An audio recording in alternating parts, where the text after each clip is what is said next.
The Dark Realm is a difficult place to live.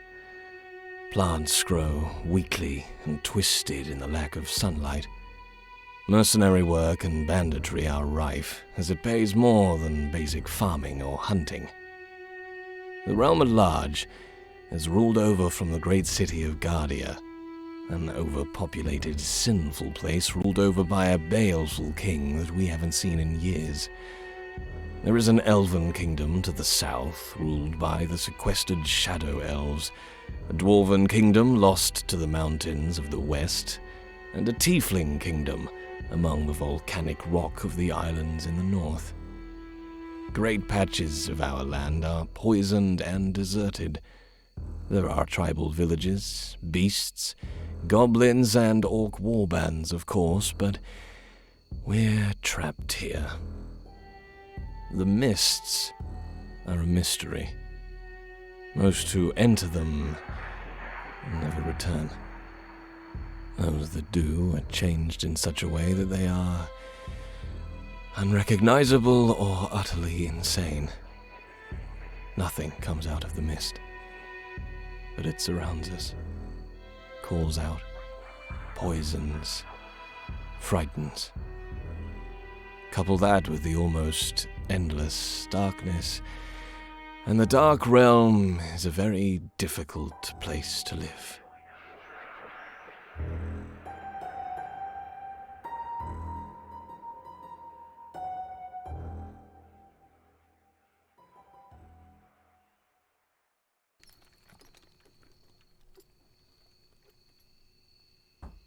Merlin, while you are on the road, traveling from Cole to Jeyrus, sitting on the lap of fire in the second carriage, you get that sensation of a message being sent to you.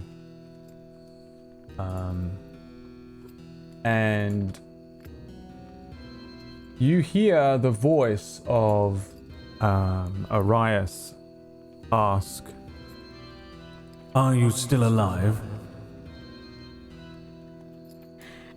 I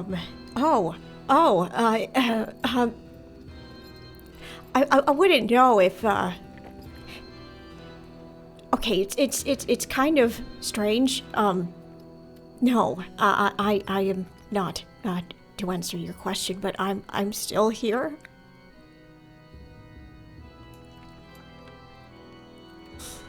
All right. Let me roll a dice for that answer. I think. Let's see.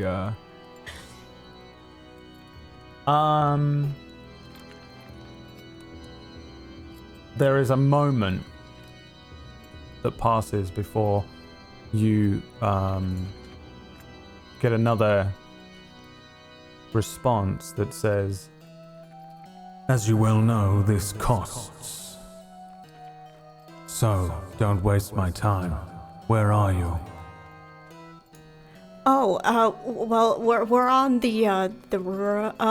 we're on the road.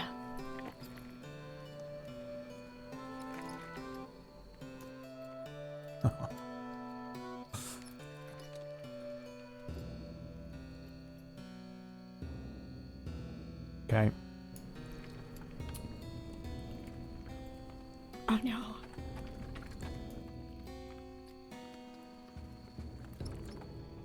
There's no response.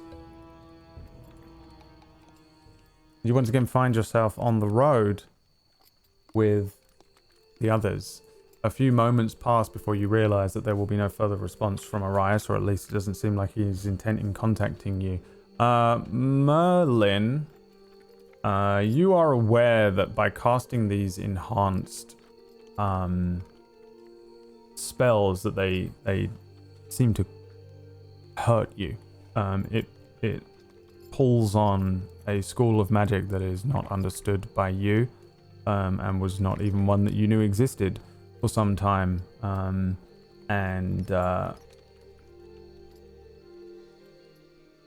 If you want to use any enhancements to any of your spells and pull from the void, you can. You understand the cost of a couple of them.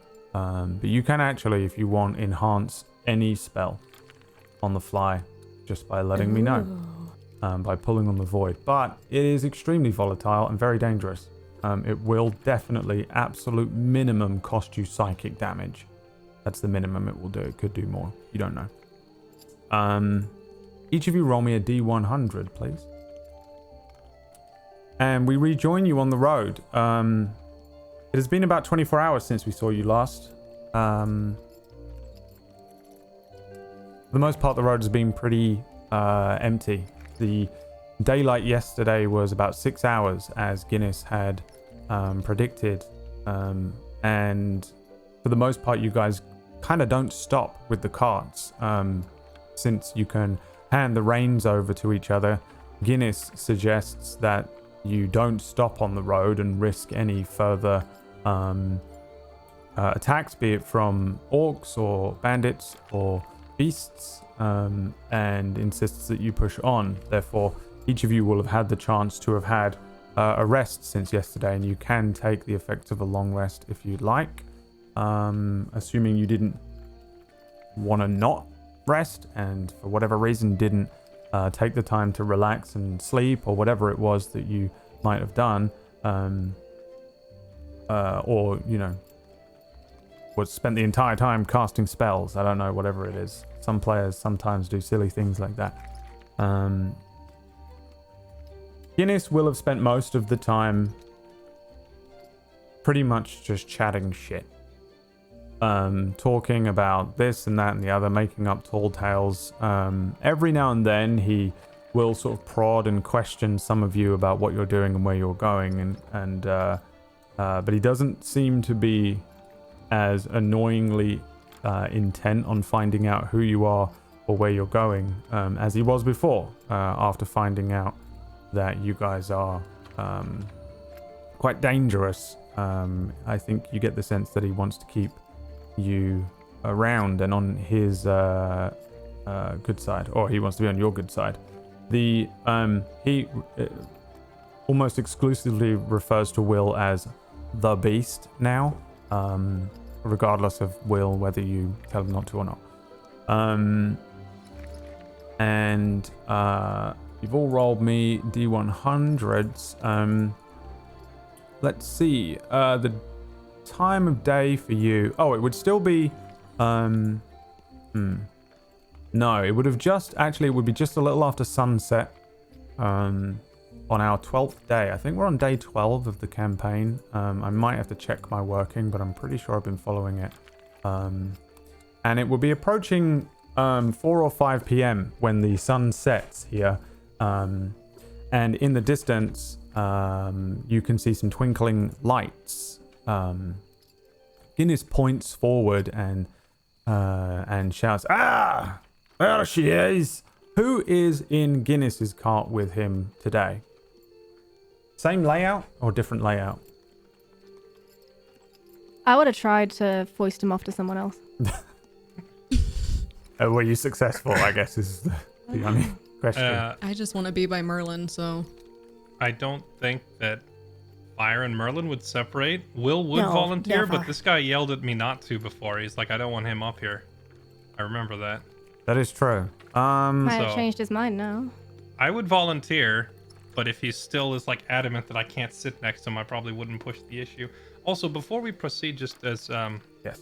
to clarify, you're saying we rested at Cull, then we fought the ogre, then we rested again? Is that what just happened? It's just that it's been about 24 hours since the ogre fight. So in that time, you will have had time to do another long rest if you'd like. Okay. Yeah, I'm just asking for sake of sanity restoration. Yes. Yeah, you can. So if the if party you want to wouldn't dish some of mind those just- out, yeah, you can. Yeah, if the rest of you wouldn't mind just typing your sanity number in the thing there, and I'll do the math. But yeah, I'll volunteer to sit up there next to the guy. I don't know if he's willing to let me or not. I think it's probably down to Fix. Fix, give me a persuasion check. You're my persuasion. 8. You have to beat at 14. You are up front with, no matter what, he comes up with all these excuses as to why his cart The underbelly of the cart can't handle any extra weight, and all that armor on Will, and the front seat is made out of thinner wood than the second cart, this, that, the other, and he forces you to stay up front for the second day, and you will have spent the entire second day of the trip as well listening to Guinness and having him question you about what it's like to be a witch and how to cast hex spells because he's got some enemies in the business.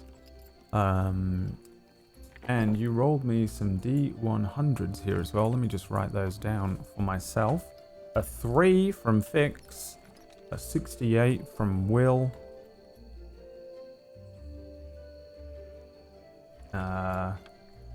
74 from Merlin, and wow, something's gone horribly wrong. From Merlin, and a 71 from Fire. So, probably the same situation as last time with the two carts trundling down the long road that you've been kind of following. It is, for the most part, bits of stone that have been set aside and dug road for a while.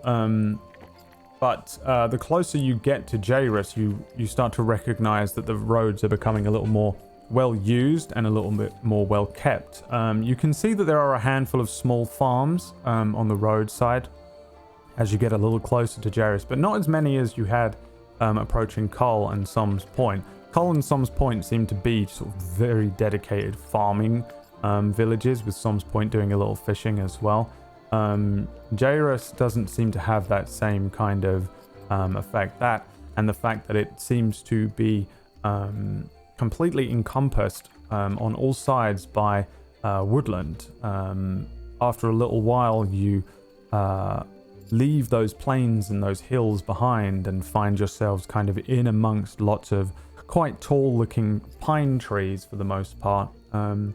And as the sun sets, maybe about half an hour or an hour passes before in the distance you recognize some sort of twinkling lights, little sparks in the darkness, one in particular standing quite tall.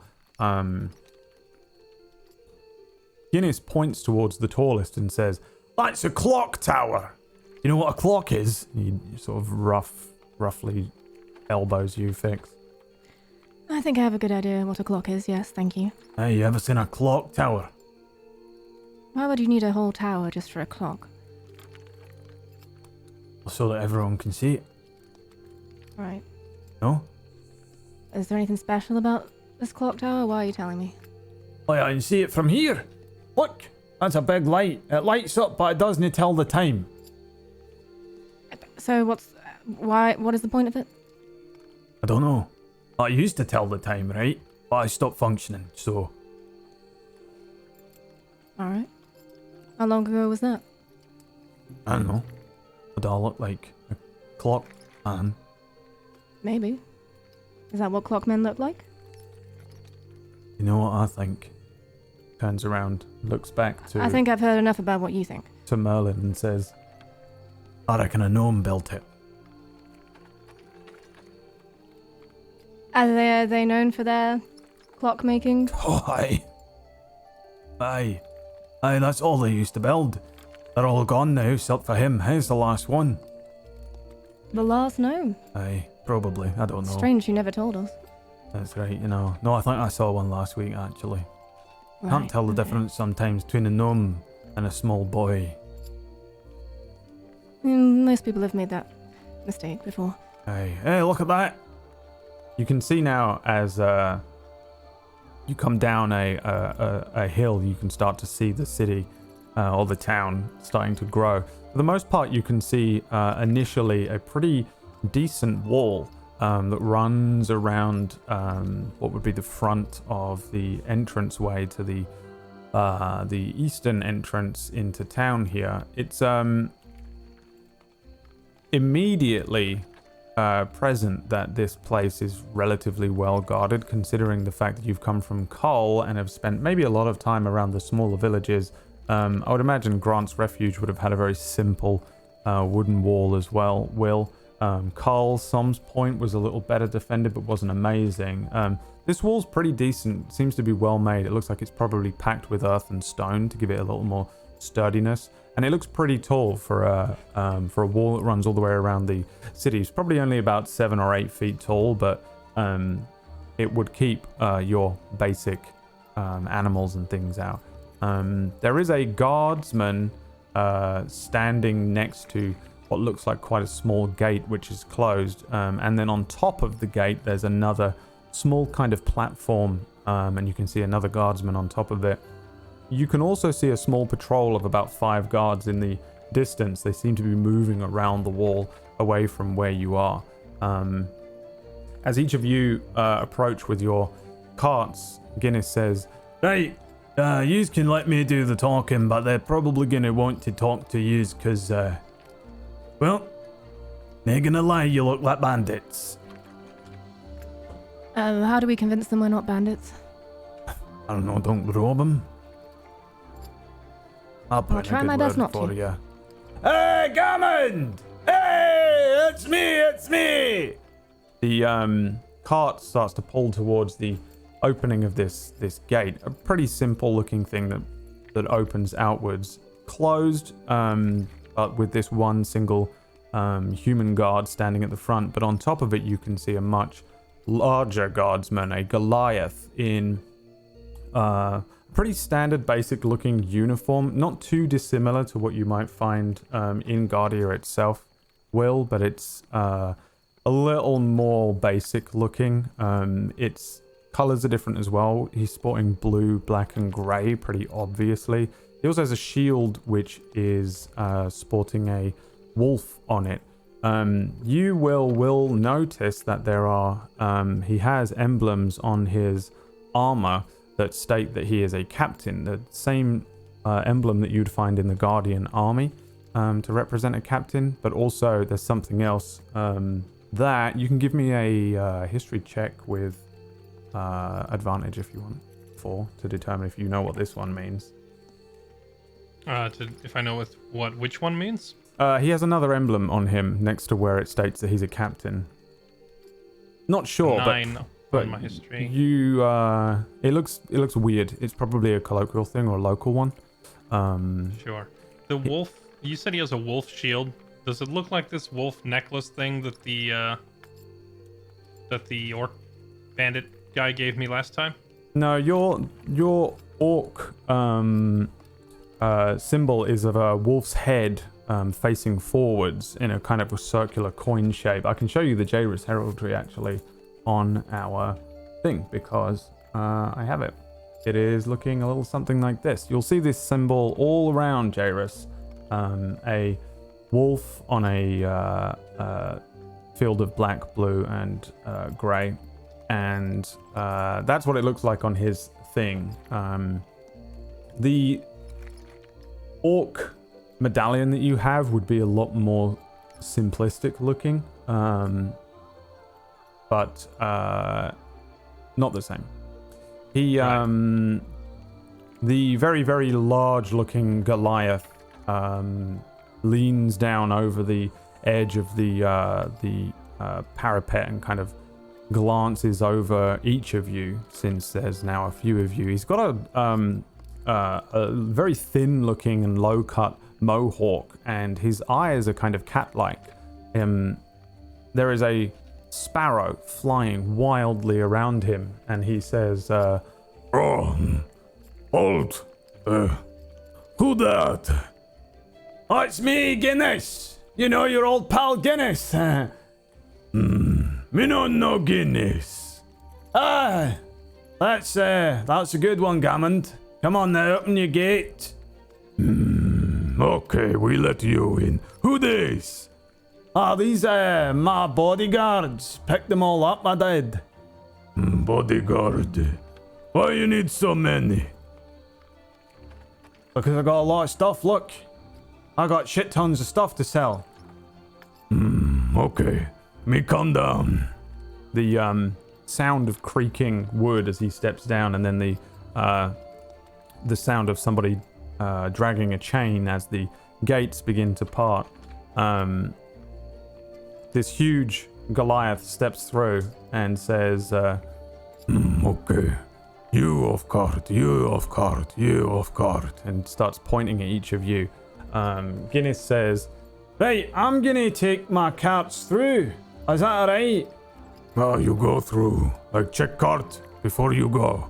Aye, alright. And you see Guinness slowly begin to take his cart through. The Goliath moves pretty quickly. I'm gonna roll. Yeah, moves pretty quickly over to you, Will. Spying your armor, the emblems and scratches and things to it, he says, You. Where you get this? pointing at the shield and the armor. From the king's men in Guardia when I enlisted.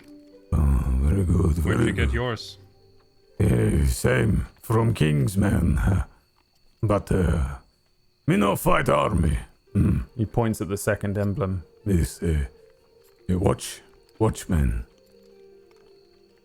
Would there be any, like, what's the political affiliation between Jairus and Guardia? Is Jairus like under the banner of Guardia or like a satellite city or? Yeah, it's pretty much fully within the Guardian realm. From what you understand, it's like way out there. No one gives a shit about Jeyrus from Guardia's perspective. It's like way out in the sticks, you know, just a little town in the middle of nowhere. But absolutely under the Guardian rule. Right. Assuming then that we're all on the same side politically speaking, I think Will would just like name off his rank and station to the guy at that point. Army of Guardia, 2nd Battalion Infantry, Willerton Ortis, assigned under Lieutenant Talson Free. You 5 are years. here for, to see Mage. Sorry, who? You are here to see Don work.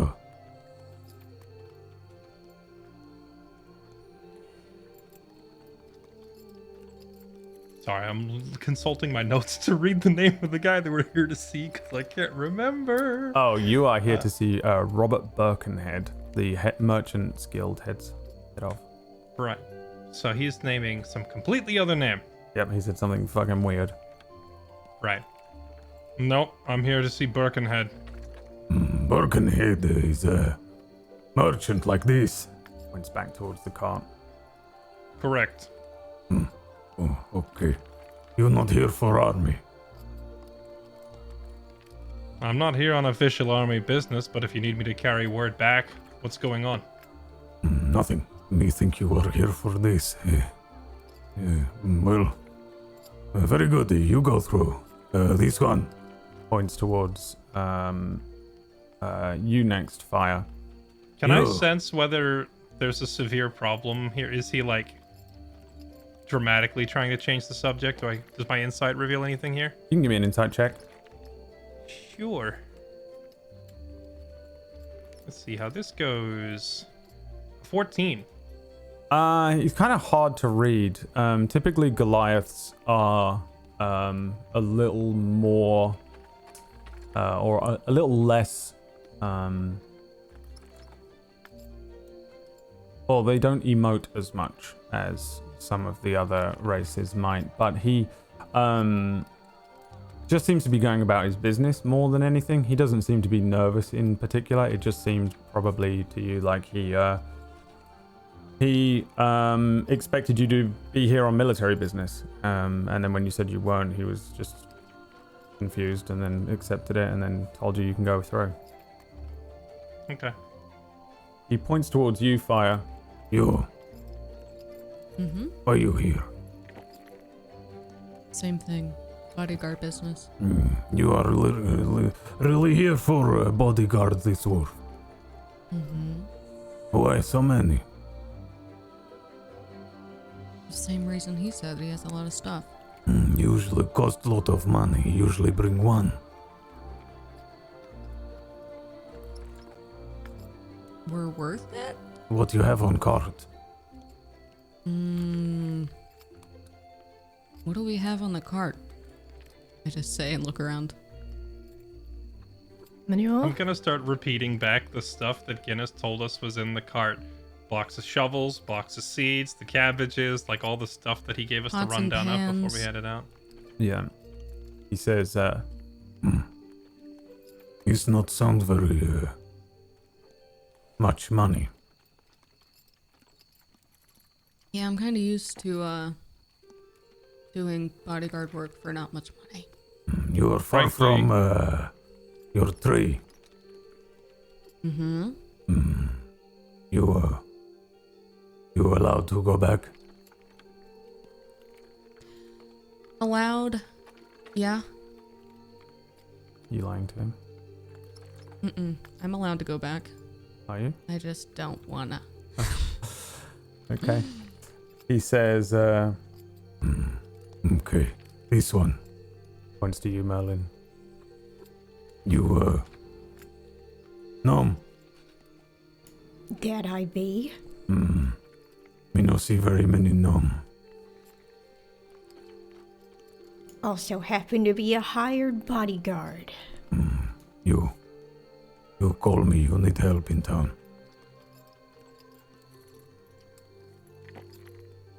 Oh, wait, you offering that if I need help, I just call you? You need anything, you call me. He holds out his hand to you. An enormous thing. It's like the size of your whole head, probably. And says, Me name Gammond. Gammon, it's nice to meet you. And Merlin, he just kind of, well, I guess his finger, literally fits Merlin's palm, and he just kind of shakes his big index finger.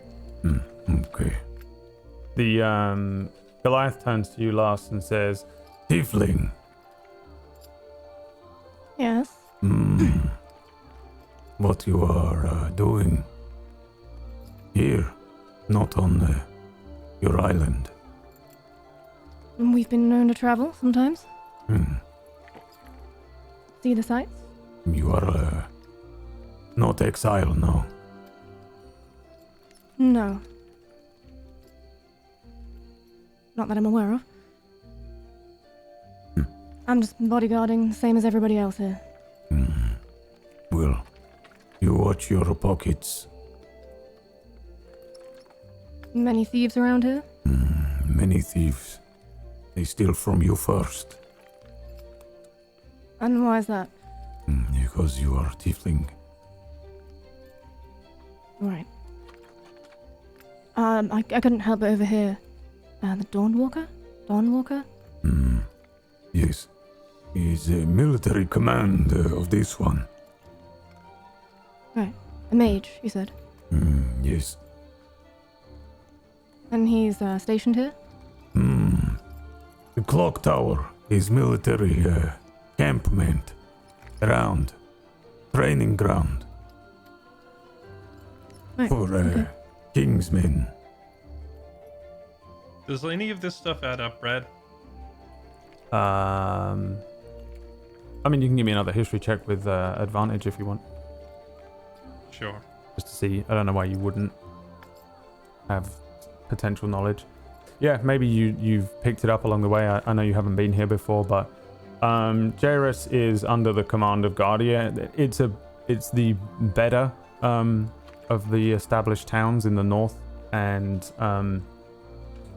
it does have a small military area or holding that the Guardian army would stay in. That usually is set aside from the town. Also, a piece of information that I think you were curious about last week, Kira, on when you were discussing it, you probably will have a little bit of info on that as well. And they're pretty similar in the sense that both of them have like a small military presence. It is literally just so that Guardia can keep everyone in line. You also, on a 17, and generally, this is just kind of like normal general knowledge as well, so it's up to you other characters if you want to have information on this. There is tension politically between Gofreda, which is the second largest city, and Guardia.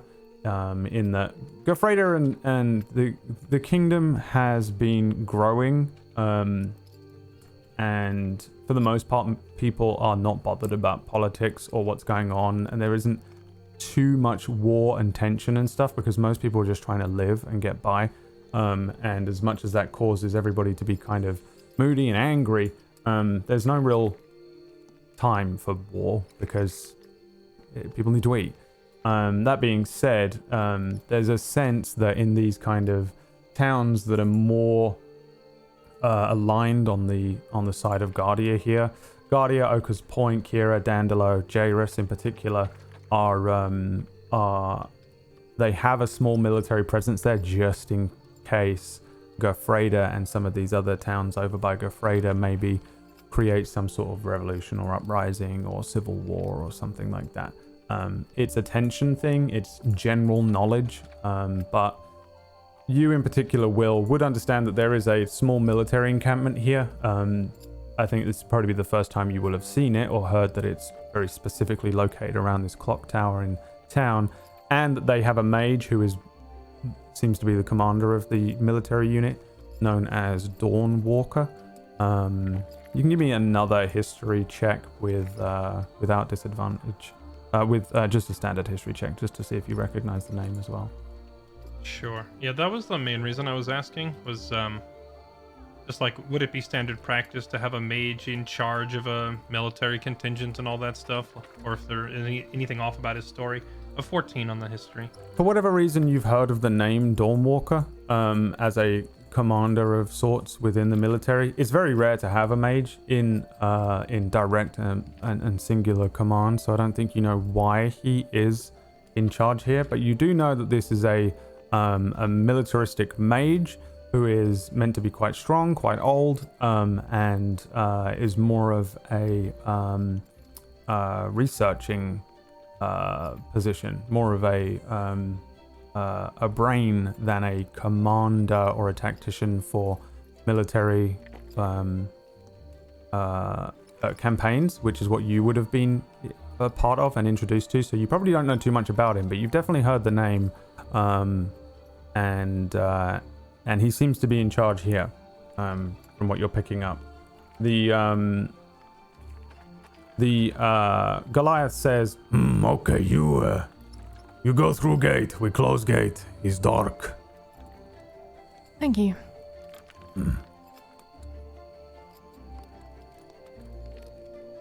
you're heading in? Yes. Mm-hmm. Yep. All right. Merlin gives him a little wave too. He is enamored by you. Everyone else he treats with neutral to indifference, whereas you are treated like royalty for some reason. And you guys step through the gates. There is a moment as the second cart trundles through and pulls up to one side of the stabling area just inside this town, and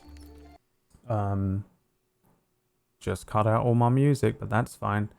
And the Goliath closes these pretty decent sized gates behind you. Around you, you're looking at a relatively small town, but one that seems to be decently upkept considering the fact that you've just come from Cole and Som's Point. Som's Point was by far a better established town, but was still pretty run down. It didn't seem like a lot of people were really interested in upkeep. The walls were a little better condition than in Cull, but for the most part they were very small little towns. Cull is barely a hamlet, Som's Point being a very, very small town. Jairus seems to actually be a society. They live in a society in this one compared to the places you've just been. You're looking around at actual cobbled streets and buildings that are framed and painted. There are a few merchants. There are people standing at stalls instead of just selling their wares from rugs that are on the ground. There is the smell of like decent food coming from some of the homes as you step through here, and it does seem like there's a decent amount of space in Jairus, whereas in Cull and Som's Point there were lots of little houses crammed in together. Jayrus, there are some rooms, there are some alleyways. It's by no means an enormous and bustling town, but compared to where you've been, there is a substantial amount here. You get the sense that there's probably a decent amount of people and a small amount of commerce and things. You could see yourself staying here and not having to worry as much about the horrors that are going to come rushing in. The odds of a Grell getting past the patrols and in through these gates and then busting down the side of a tavern wall are a lot lower here, is I guess what I'm trying to say. There's a decent presence of town watch in the town, and there is also towards the south of town this clock tower, which easily towers above everything else in the town. It's a pretty simple looking thing with a clock on each side of this tower at the top that is lit from the inside, presumably by some sort of fire or maybe even by some sort of magic. However, the clock tower stopped functioning years and years and years ago, and it's currently set at 5 to 3. You would guesstimate that it's around 5 p.m. in the evening as you step into town. The guard and Guinness begin to go back and forth, and the guard and one of his guardsmen quickly check through some of the items in his carts and carriages for a moment, as I guess you guys stand around for a bit before Guinness turns around and says, right, I suppose there's your payment, and he hands it to you, Fix. And the agreement was 40 gold pieces in total and an extra 10 gold pieces for safely arriving in Jeyrus, as well as the food and drinks he's been providing you on the way. So you've got 50 gold pieces in that bag as he hands it to you. He looks over each of you again and says, I'm going to go about my business for a while, and tomorrow I'll be heading to Kira. You're welcome to come with. I'm heading at sunlight again. I want to make sure I use these long days. You're more than welcome to join me. I can offer you the same rate. I'll be taking a lot of this on with me. What can he sell? About another 2 days travel. Up to you. I'm sure you can find me here or at the lodge. I forgot. You're going to see Birkenhead, no? Yes. Right. Hands you a set of rolled papers. There's probably like 30 or 40 papers in there that are rolled together with and just kind of tied together with a small piece of thin leather, like a shoelace. Hands it to you and says, "Hey, can you give him that for me?" Well, if he wants us to do errands, then Oh, come on, you're going up there, I'm going down there. Come on, just this little, for your old pal Guinness, what'd you say? Starts tickling your belly. don't touch me. 5 gold? 5 fucking gold, give it back. I give it back. 3? Oh, you do it for what? What about a silver coin? 1 silver coin. Hey, you're walking 10 feet that way. I just want you. I'll tell you what, I'll do it myself. Don't worry about it. I'll do it for a silver, and Will get annoyed and snatch the scrolls. There you go. There's your silver piece. You're worth more than that. Silver piece? Apparently not. You're walking 10 feet. You'll never see a rate like it. The silence alone of ending this conversation is worth a silver piece. Right, well, I'm gonna head off. The market is dead in the centre of town. I'm gonna be taking my wares down there, and then I'm heading up to the lodge. That's the bigger building in town. You'll get a good night's rest there too. Halflings run the place, so you get a good rate. Birkenhead, straight up that road, and then do a left at that wheel. You see that wheel? Aye, you're looking. You see that big wheel they've left outside of that there? Do a left, you'll see a little lodge, like a wood thing, like a cabin that you might find outside the walls. It's got scales on a symbol above the door. That's the Merchant's Guild place. Right. Well, we'll see how long our business in town is going to take, and then we'll get back to you about a potential trip to Kira. Harry, get your fuck then. Eh? Gladly. Scruffles Merlin's hat. Oh, hey. He just goes about his business, starts messing with his things, unloading bits and pieces from his cart. What are you guys doing? I turned to Will. The guard at the gate warned me. I don't think people around here like tieflings, potentially. Might be a target for pickpockets, so perhaps you should carry the purse for a bit. Sure. If you think that's best. Can't say I just don't want to be. be responsible for losing everything. That would be unfortunate. I hand you the coin purse. I'll hold on to it. How did you survive? What was 18 hours on the road listening to that guy talk? At first I tried to tune it out, but then I think I gave in. I think I was talking back. I don't want to talk about that. You think? You were just letting your mouth run free, not paying attention at all. Actually, that's exactly what he's doing, so I suppose it must work. Maybe it's infectious. Right.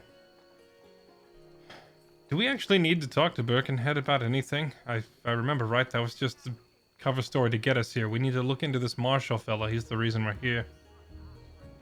And if we want to go up to the tower, we would want to do it quickly because, well, it might be worth exploring near Dandaloo and taking his offer and going to Kira with him.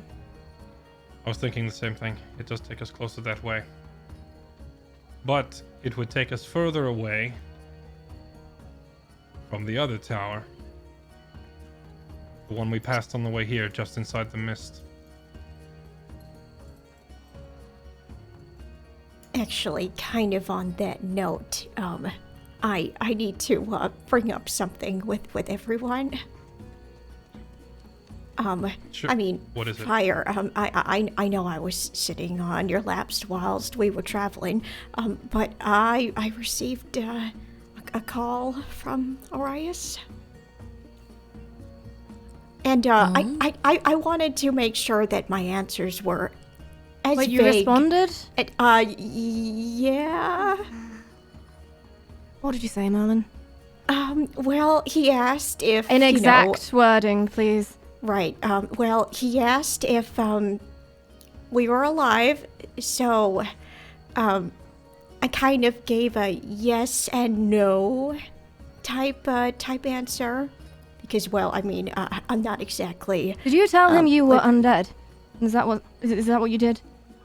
I didn't say yes, but I didn't say no either. Right. Was there any And- other information that was passed back and forth?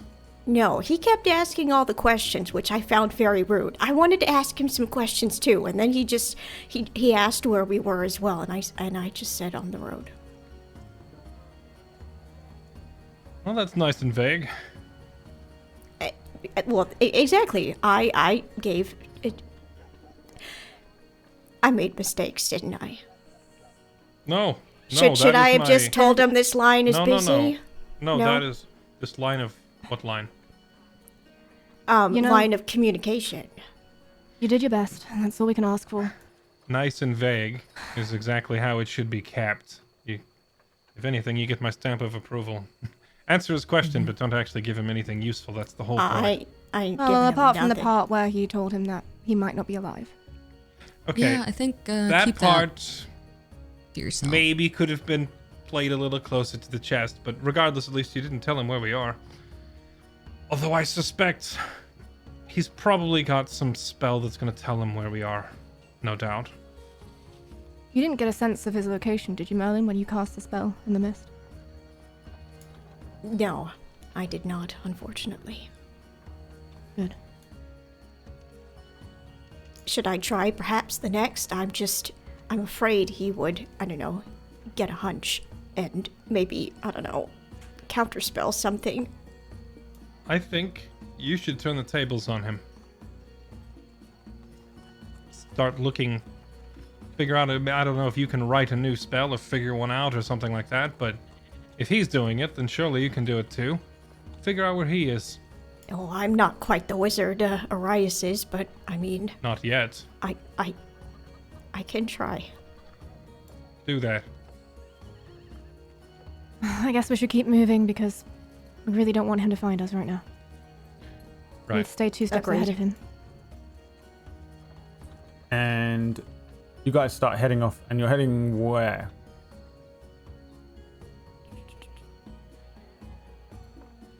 I'm trying to remember if we actually had an errand to run with Birkenhead, but I don't think we did have one. I think that was just a cover story, right? Yeah, he's just one of the only people in town that I think you had heard of. The plan was... I think I will go see him. I mean, I have Guinness's pile of scrolls, and maybe he'll have some of the answers we're looking for anyway. Okay. So I guess you start walking up this path.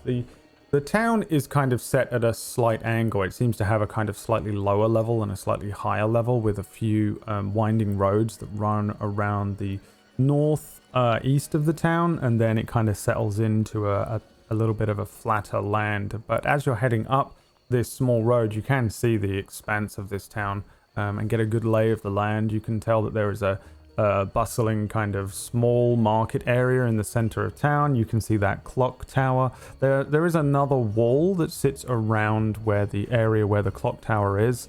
There's like what looks to be kind of a small training ground with like archery. What are they called? The archery targets and bits and pieces like that, where they probably go through daily basic training routines.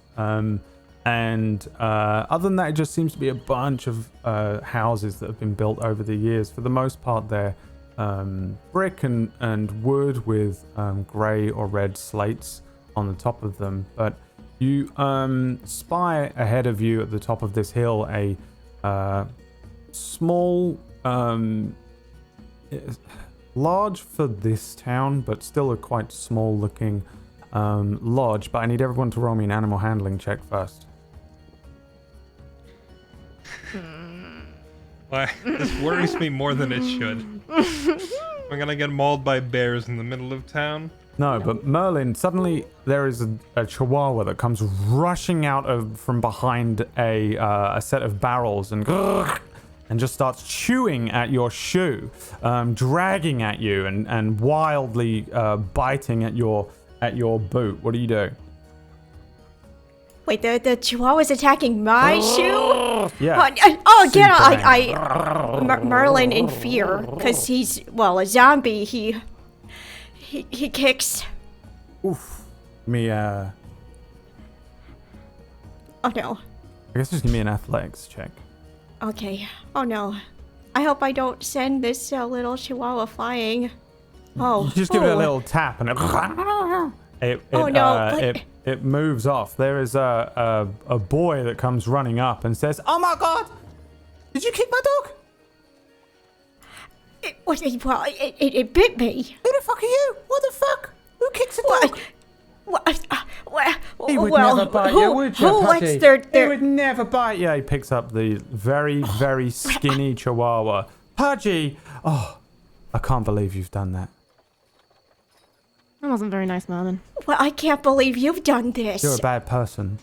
I am usually great with animals. Fix, roll me a perception check with disadvantage. I'll eat that dog. Can I roll a common sense check? You can roll me a perception check without disadvantage. Yeah, But only I know this because- one. Yeah, you're doing like, oh, it's that con. Yeah, dude, there's another kid that's behind Fix, just swiping stuff off of Fix. I don't know if you have any coins on you. Are you the accountant? I gave it all to Will. What do you have on you that's small or might be in one of your pockets or in a bag loose? I'll have a few like vials probably hanging around in a few pockets. You got a potion on you? Yeah, I got 3 health potions. Yeah, one of them's gone. You see Fire, this kid, slyly remove a potion, and just it's very quick. This second child moving away with the potion. What do you do? I want to try and just grab their collar. Oh, easy. Yeah. Yeah, I just... Get off! Get off me! Ah! Give it. All right. I hands you the potion. Did you get anything else? What? No.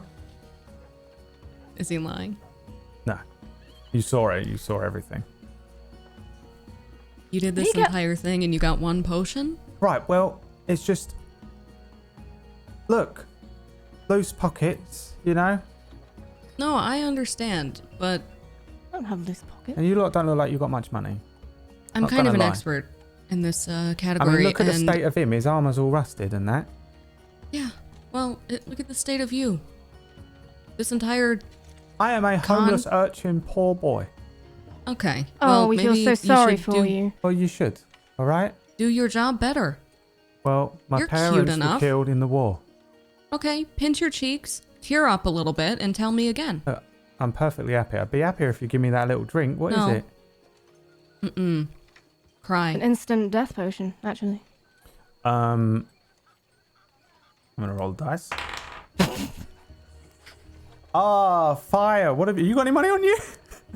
I don't think so. I have... What have you got on you? Let's see. Let's see what would be good. I have a potion of healing. Black leather gloves. All right, potion of healing then. He's pocketed that. It's gone. Do I see it? No, So- I shit you not. I rolled a 20. Otherwise, I was going to make you roll to the perception against it like I did with the previous one. I'm gonna be so proud when I realize this later.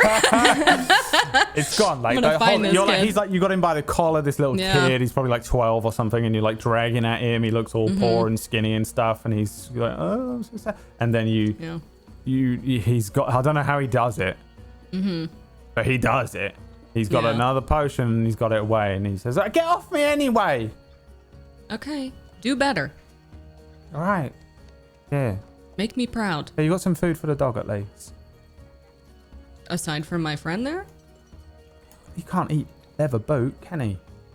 Well, I want to watch don't- the other kid while she's talking to this one. The other kid's just holding the dog, just kind of staring at what's happening as well. I'm gonna watch him Merlin, anyway. Merlin grabs well, I'm sure Merlin has leftover salami that he can no longer eat, and he just hesitantly just hands it over. It's for the dog, See? not you. Told you he's not a bad man. Yeah, well, I said that they're probably all bad. You know what I mean? They just come into town. Look, that one's covered in blood. They turn around. Well, you lot look a right state. All right, but thanks for the food. Bye. And they run away. Guess what that was? That was the first of the D100s I made you roll. oh god. And you guys continue up the hill. Well, actually, you're kind of pretty much already there. It's pretty close to the entrance of the town here. It is, like I said, it's kind of a log cabin looking thing, separate from some of the other buildings here in the town. A lot of the buildings on this side of the town look a little newer. You get the sense that maybe they were built a little more recently or maybe rebuilt for some reason. This one is a log cabin, but it has a lot of windows that are all shuttered. Above the door, which is closed, is a little symbol of like a set of scales.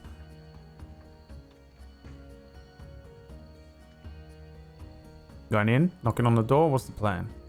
Yeah, this looks like the place. Gonna tap the satchel of money and just be like, still there. Okay. Good I call. warned you. And then I'll knock on the door and see if this guy's home. Yeah, you knock on the door, and there's a voice from further in the cabin that says, "Yes, come in." I'll do that. As you step in, you see the first thing you probably notice in this log cabin. It's pretty much an entirely open room with a small kind of open plan office area at the far end. But in the center of the room, almost directly in front of you as you step in, is a large brass topped table, oval in shape, with about a dozen chairs around it. At the further end, like I said, is this kind of small office area, and there's lots of cupboards and bookshelves and drawers. They're covered in papers and books and tomes, and at the center of it is a pretty large desk covered with piles of papers and writs and leather-bound books. There's a slightly older-looking man there, maybe in his 50s. Quite broad shoulders. Looks like quite a strong physical man, but older with white hair. He's got a very small set of spectacles on a large nose, and his eyes dart at you each as you step in. And he says, "Hello, can I help?" Delivery for Birkenhead. Yes, that's me. Here. I'm just gonna unceremoniously drop the pile of scrolls onto his desk or table or whatever he's working at. Oh, right. Okay. Yes. I suppose. Right. Yes. Let me see here. Pulls open a drawer. Pulls open another drawer. Pulls open a different drawer. Pulls out a satchel. Brings out 3 copper coins and hands them to you. Here you go. Thank you so very much. Perfect. I will take those. But then I'm also going to look back at him and say, before I head out, mind if I ask you a question? You're the head of the Merchants Guild in this town, right? Yes, that's right. How long have you been operating here? Me? Or the guild? Both. Well, I inherited this from my father. Let's see, I think I'm 53, 54. I might be 55. So I've been here for 53, 4 or 5 years. It's a long while. Yes, I suppose. Do you remember back when this town had a marshal? Or the guardsmen set up here? A marshal? No, we've never had a marshal. Does the name Dorston ring a bell? Edmund Dorston? Dorston. I don't think so. Might be one of the watchmen named Dorston or Dalston. Dalston, something like that. Right, so the reason I'm bombarding you with these questions is I have a friend who is involved in a bit of a legal dispute, and one of their family members was out here. Is there a local courthouse or something where I'd be able to look up some records from a while back? Well, a magistrate or anything like that? There's the Guardian commander. He's he's old. He's been around for the longest. Most of our business conducted through here is around me right now, depending on what you were looking for, depending on whether it was what type of dispute was it? Regarding payment of a contract. Oh, a writ. There was yes. Oh, well then yes, it would probably be here somewhere. And the name Dalston. Right. Well, it's going to be filed under either the name Greymane, Silvertongue, or Dorston, and I'm not sure which. Dorston was the marshal presiding over the signing of the document in the first place. But it might have been quite some time ago if you don't know who he is. Right, and you're looking for the document itself? Yes. To see the original terms. Well, you know, things get confused when you go back and forth on a verbal agreement. I want to see the paper. Yes, right, hang on. He grabs a quill. You see him move some bits of vellum, and he pulls a kind of a water-stained piece of paper that is dried out and curling at one end, and says, "Right, so your name is?"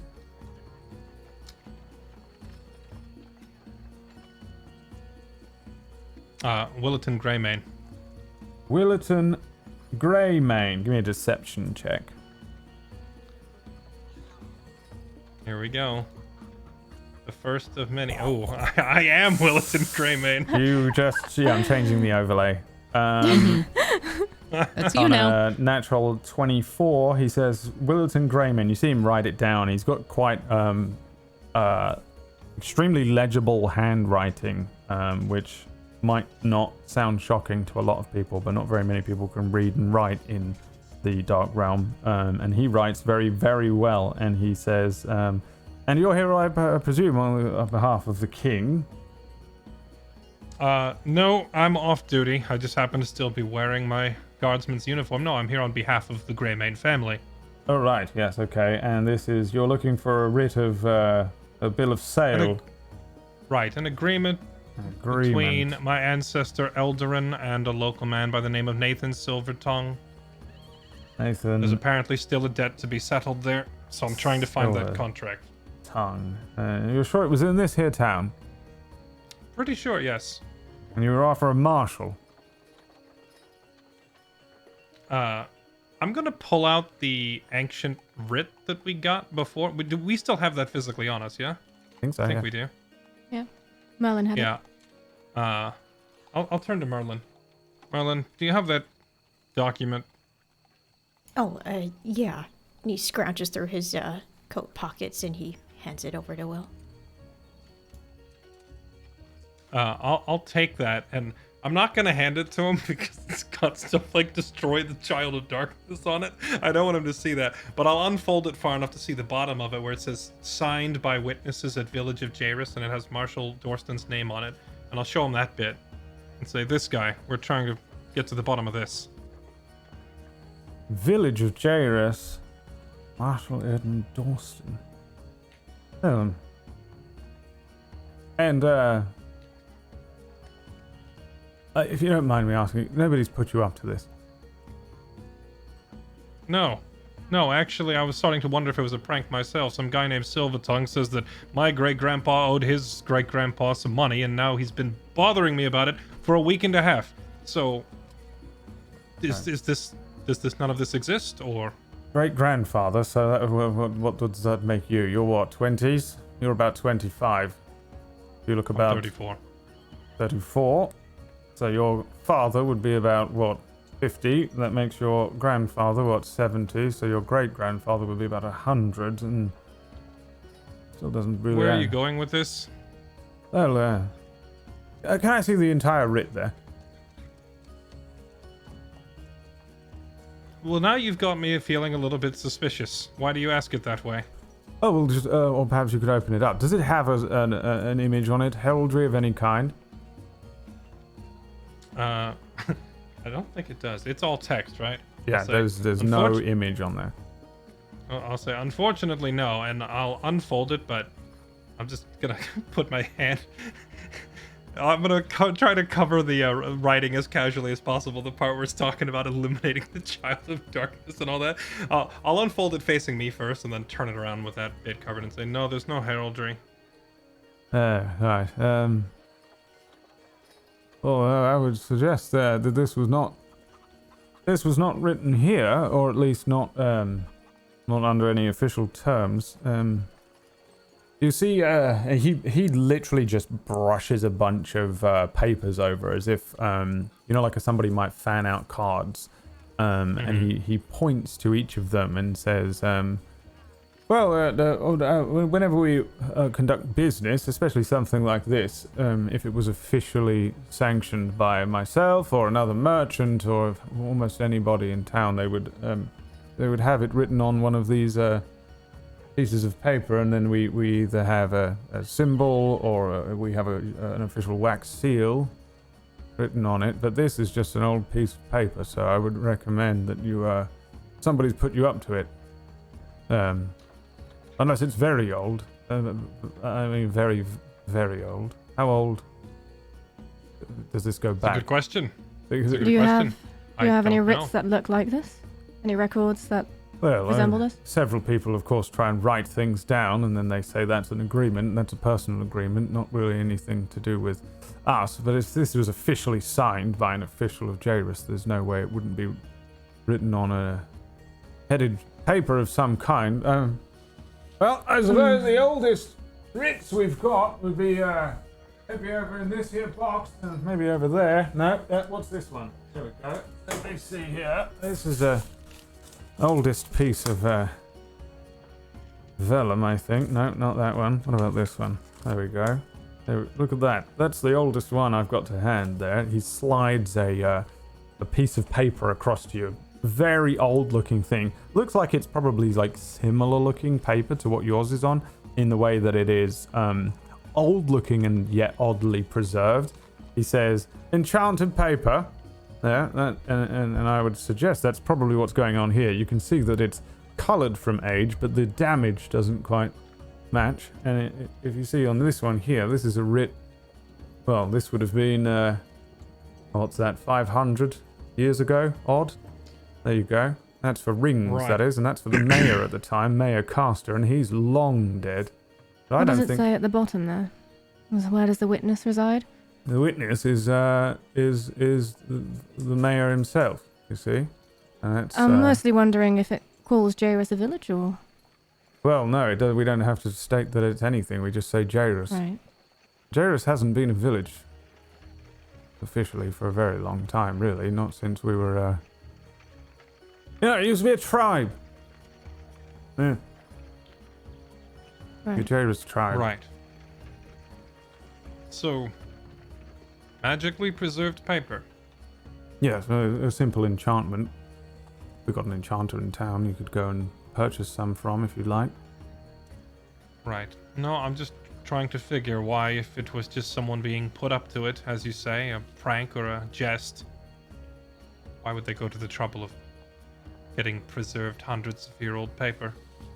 Well, and none of these names mean anything to you? Silvertongue, Greymane? Know any of the family? Yeah, see, I must see 100 names. It could be anyone. I see everybody from Som's Point to here, let alone who they are. I don't really recognize them as anybody of particular note, at least. Not anybody that I know in town. Certainly no marshal. I don't think they even have a marshal in Cull anymore, do they? When was the last time you saw a marshal? It's been a long time. Right then. You said that box over there is your oldest writs? A lot of Is old it writs just- in there, yes. Ancient things. I don't even know why we keep them around. Not organized in any particular way, I assume? Well, that would be whether my father or his father did it. Doesn't look like it to me, though. Right. Mind if I take a look and see if there's anything relating to my issue here? Be my guest. Just don't pocket any. And the rest of it is pretty meaningless to me. I'll go poke through it and see if there's any clues here, but I'm I will help thinking you. maybe the clues we're looking for go far enough back that there isn't any written record of it. Or maybe the one we have is the only copy. Give me an investigation. Actually, I'm check. probably voicing this out loud to Fix while we're over there going through it. I agree. Investigation. Yeah. A 19. 19. Yeah, you guys start rummaging through these boxes. Fire and Merlin, what are you doing? I am definitely not looking around for anything small but possibly valuable that I could just You can also give me an investigation check. a little. I'm bored. Ugh. There's not really Merlin's anything of kinda- value here. It's lots of paper and books, and some of them might have value, but they would be cumbersome to just quickly pocket. For the most part, it just seems to be bookshelves full of these writs and things like that. If anything of worth is in here, it's probably in some of the drawers on the desk around the other side of the guy. And what is Merlin doing? Sorry. Merlin's gonna use detect magic. Oh, Yeah. what are you detecting magic for? To see if there's any magical items around. Would magically preserved paper count? It's gonna And It's gonna ding. The sonar is gonna go off like crazy. oh my god. Every single piece of paper in here is enchanted in a very small way with abjuration magic that essentially gives them a small boost to preservation. They don't tend to weather with age as badly. They are a little stronger from the wear and tear of daily life. It's not a massively powerful spell or enchantment, the type of thing that you could probably almost teach someone else to do, even if they weren't very adept with magic. It's a very, very simple charm, but that's about it. You have the elements of magic in the room that you guys understand, the items that are on yourselves, as well as sort of yourselves as well. You in particular, Merlin, probably get a weird sense of necromancy that comes off of you for the first time. You would never have noticed, and then suddenly you realize that you are also coated in magic here. You get the sense that one of the rings on the broker or whatever he is, he has a magical ring that is also abjuration magic of some kind. But really, it's a pretty simple looking room. Oh, he has a magic lantern. The small lantern on his desk, the fire on the inside is a fire that never goes out. That is a small magical thing in the room. But not really, no. It's pretty... Both you and Fire come to the conclusion after 5 or 10 minutes of wandering, kicking your feet, like when you're waiting for parents at the bank to do the thing, that it's a pretty boring room. It's a boring place where, accountants' business and businessmen do their business, and writs are left behind. Will and Fix, as you go through a couple of the items here and look through some of these writs, you get the sense that this is a box of very old pieces of paper, scrolls and vellums. There are books in here. At the bottom there are like what look like books that the older mayors might have used to go around town and collect taxes and things like that. Glancing through those for names, you actually see none of the names that you are looking for. Greymane, Elder and Greymane, Nathan Silvertongue, and you are also looking for Edmund Dorston. They are not in any of the tax books, on any of these writs or anything like that. Some of these writs seem to actually be quite new. They might have been from the last 50 years or so, but you definitely get the sense that some of them are hundreds of years old, just based on the elements of the writing. For example, there might be one in here that states that they need a part for the clock tower, which would have been built a pretty long time ago. So there's an assortment of different writs in here while you guys look, but it certainly doesn't immediately bring to the forefront any of these names. You really do not find anything here while you're looking for it. Are they signed off consistently? For the most part, they're very similar looking, yes. And for the most part, they're written on some of these headed papers. Some of them have manually kind of scribbled, just you owe me this is what I'm paying for, this is that, and then it'll be officially signed by someone and hit with a wax seal. But a lot of them seem to have this emblem of Jeyrus on it. Will, you probably know that these papers exist in and around as well. You've probably seen papers from Guardia that had the Guardian emblem on them with the two swords and the crown. I've also been running a business in Grant's Refuge for 3 years. I've probably signed this same stuff as well. I think you probably understand that like official papers like this are all over the place. For the most part, they have a heraldry from the town or a seal at least from somebody of import or somebody who is maybe the head of the Merchants Guild in the local area. Somebody of note would certainly sign off on these. These are official ones. There are a ton. People probably make personal ones all the time. It's just that while looking here, you certainly don't see anything. These are notarized, basically, right? Pretty much, yeah. Very, very crudely done and simply done. But essentially, yeah. There really is very, very little in here that looks similar to what you have, and none of the names stand out. If anything, it looks like the ones that are kind of crudely drawn, but still, you don't get the other thing. The same thing. The other thing I'd like to keep an eye out for during this investigation is, do any of these other writs refer to it as Village of Jairus, or do any of them, not just Edmund Dorston, but do any of them list a magistrate, or not a magistrate, a marshal at all?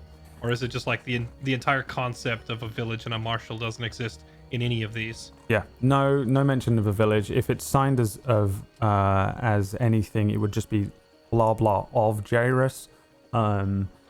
It's not even referenced as a town or anything like that. And all sorts of different people have signed off on them, but none of them are a marshal. Again, a marshal is a very like, I guess it would be like it would be probably to your ear, the same way that I know that you still have sheriffs in the USA, but imagine if sheriff just meant a sheriff from cowboy times with a little badge and and like it's just almost like archaic of a term to use a marshal. They do have them in places. You've probably come across smaller places. Grant's Refuge would be very, very small. May have even had a marshal, but probably just had its own militia. It's also relatively close to Oaker's Port, and Oaker's Port is a pretty big military established area as well. So Right. yeah, no mention of any of the stuff that you're looking for at all. Right. Either this thing is much, much older than we initially thought, or it's fake. I'm starting to think it might be fake. It was just sitting there on top of the body, right? That was strange. Yes, but doesn't explain why I would have seen an image of 3 ghosts standing there. No, I believe that part is perhaps real, but I am concerned that Arias knew there was something there, and we have something we can't trace back. What if Nathan Silvertongue wrote this? Trying Why to would figure he? why. Why would he do that? Unless these names Well- are fake. But then why would you sign it with a I witness? don't know why. I'm just theorizing what's No, possible I'm not asking here you to because, answer the question. I'm just...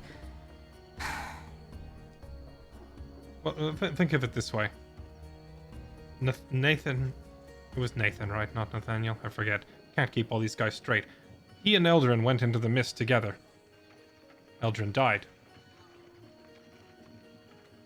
If Nathaniel did make it back, what's he gonna tell people? You know, we just wandered into the mist and the other guy didn't make it. Maybe he needed this contract as proof of why they were. I don't know. But the village of Jayrus and a marshal and none of it making sense. It could just be Just- ancient. But then how long has this been going Right. on for? Over 500 years? That's true. It could have been made so far back, maybe back when Jeyrus was still small and was still a village. Or maybe Nathan wrote this and he's not a magistrate or a lawyer or a scholar and he improvised it, so he didn't know how to write it properly. Who knows? The reason I keep bringing his name up is because who else would have left it on the grave? Right. I suppose He I was- can't help but wonder why there would have only been 3 people trying to complete this mission in that long span of time. I think if we're gonna get anywhere with this, the answer's not gonna be in paper. We need to find flesh and blood, a descendant of one of these guys, or someone old enough to remember them. Do you think there's a way to trace the enchantment, or That's a Merlin Paper itself? question. That's a Merlin Merlin? question, or a you question? You know, for Will, I have no idea. would I know if there's a way to trace? Because I mean, this is quite common enchantment, right? So You can give me an Arcana check. wow, and that one. It is impossible to do, as far as you can tell. Right. I can't see any way that we'd be able to trace this back. It must be one of millions. Yeah. Maybe let Merlin take a look. He's full of surprises. Merlin and I we're just playing patty cake, not even paying attention. Oh, and Merlin's attention then fixates on the lamp. He's like, "Oh, fire! You see that lamp over there? It appears they It- are not busy. It No. its flame is it is said that flame will never go out. I want you to help me test this theory. If I blow it out, will it indeed, like? Please stop them before they do. Can you pick me up so that I can? I want to see blow where it? this goes. Yeah. Come here. Okay, and he lifts his arms up in front of fire, ready to be picked up. I'll pick you up and do the on the hip like a toddler and lean you over towards the lantern. We're just watching you from the other side of the room. And he just Can I he just have just my arms blows. folded watching them now? The head of the guild was like working on some paper, and then he walks you carrying this gnome over, and then you give me an athletics check. Athletics. Lung strength. No, not you. Merlin. You can lift Oh, him up. lung strength. I drop you. Oh, You can lift him lung strength. for free. It's fine. Okay, hold on. Treating Merlin like a baby is a free action. Oh. Oh You- no! You blow on this candle, and the man is watching you and says, are you okay? Are you trying to blow the candle out? Oh, We're testing. We're doing our own, studies. Well, very interesting thing, actually. You won't be able to, no matter how hard you try. can I? I wanna try. I'll give you Blow 100 harder? gold pieces if you can put that flame out. I want to try now, out of spite. Yeah, you're just Okay, blowing it Start out. drawing my sword. Yeah, give me a athletics check. You like cough. You like go to blow really hard and then just. Yeah, you somehow injure yourself. That's cursed. It's not That's- cursed. Yeah, it's cursed. It's a small magical flame. He did a curse on me. That's a gift, actually. I don't think he did. No. Yeah. Merlin, we need your help over here, please. Oh, sorry. We got distracted. I can see that, yes. Keeping my eye Did you on find you, buddy. anything at all you're looking for? No, but I do No, have a question in sadly. a moment. Oh, yeah, very well. I'm quite busy, but yes, you take your time, no problem whatsoever. Let's drop the one.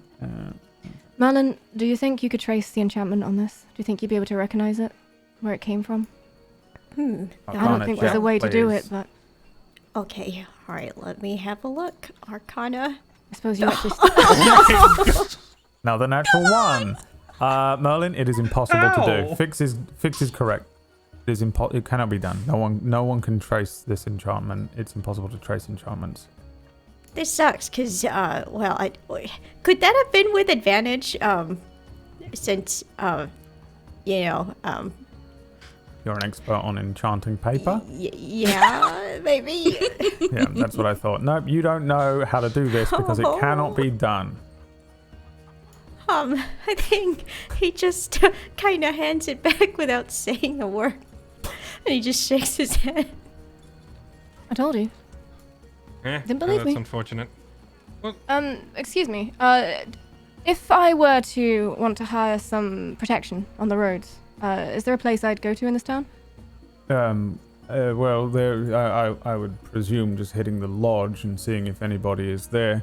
Travelers and mercenaries come and go. Depending on where you're trying to go, you might be able to hire the guard themselves. Do you need protection in town, or are you heading out somewhere to do something? Assuming we'd be heading out. I was just wondering if there was some sort of organized guild here for people of that nature. No, not really. There are from time to time mercenaries in the town that can be hired. From what I understand, I really don't travel much. I like to stay in here where I'm safe. I don't think we're going to find anything else here. Brett, There's one more can I thing I'd like attempt to to do. trace the enchantment? I swear, if Will gets a better roll. Oh my god. Are you proficient with Arcana? Absolutely not. Then I would say no. It's just I was hoping for another nat one. I just wanted to join the club. Okay. Yeah. Well, in that case, what about that? About that mage or the wizard in town? Were you referring to the military commander guy you brought up earlier? Yes, there is a well, I don't really know what position he holds. I think he's in charge here in the military. How long's he been here? Oh, he was born here and he's extremely old. He's 300 and something. An elf. I'll just look at Vix. 300 is, by the way, very old. For the record, like, I understand that in D&D, elves can live, like, way past crazy ages, but in the Dark Realm, people don't live that long. It's pretty crazy. I think the oldest being on record to just general public knowledge would probably be around 400 or in the 400s. So 300 and something is pretty decent old. Usually only the toughest dwarves or the richest elves really are the ones that make it to that kind of an age. Right. One last thing. Does your town have a census? List of citizens? Birth records? Directory? Anything like that? Somewhat, I believe, yes. Again, that I think would be probably under Dawnwalker's jurisdiction, though, from what I understand. It's not a very well kept thing, for the most part. Right. I mean, they're all rutting in the streets most nights. Got it. Thanks for your time. Sorry for the troubles, and And the lamp. 100 gold if I can put that fire out. If you can blow it out, yes. Also, water doesn't work. Is there an open window? Yeah. Oh no. There's a moment where everyone in the party can see Will clearly look at the lantern and then look up at the open window and then change his mind and say, "A neat trick," and then just walk out the door instead. You're welcome. Good day. No. Carry the one.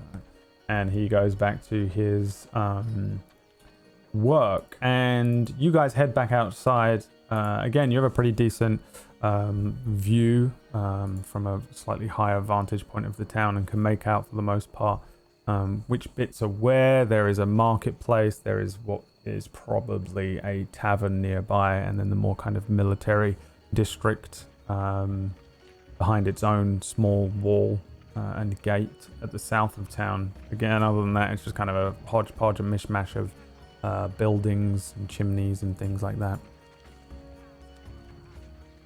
Right.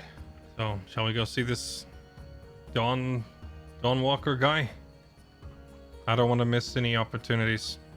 Should try and catch him while we still can. It'd be quite nice to know what he knows of the mist. Right. 300 years.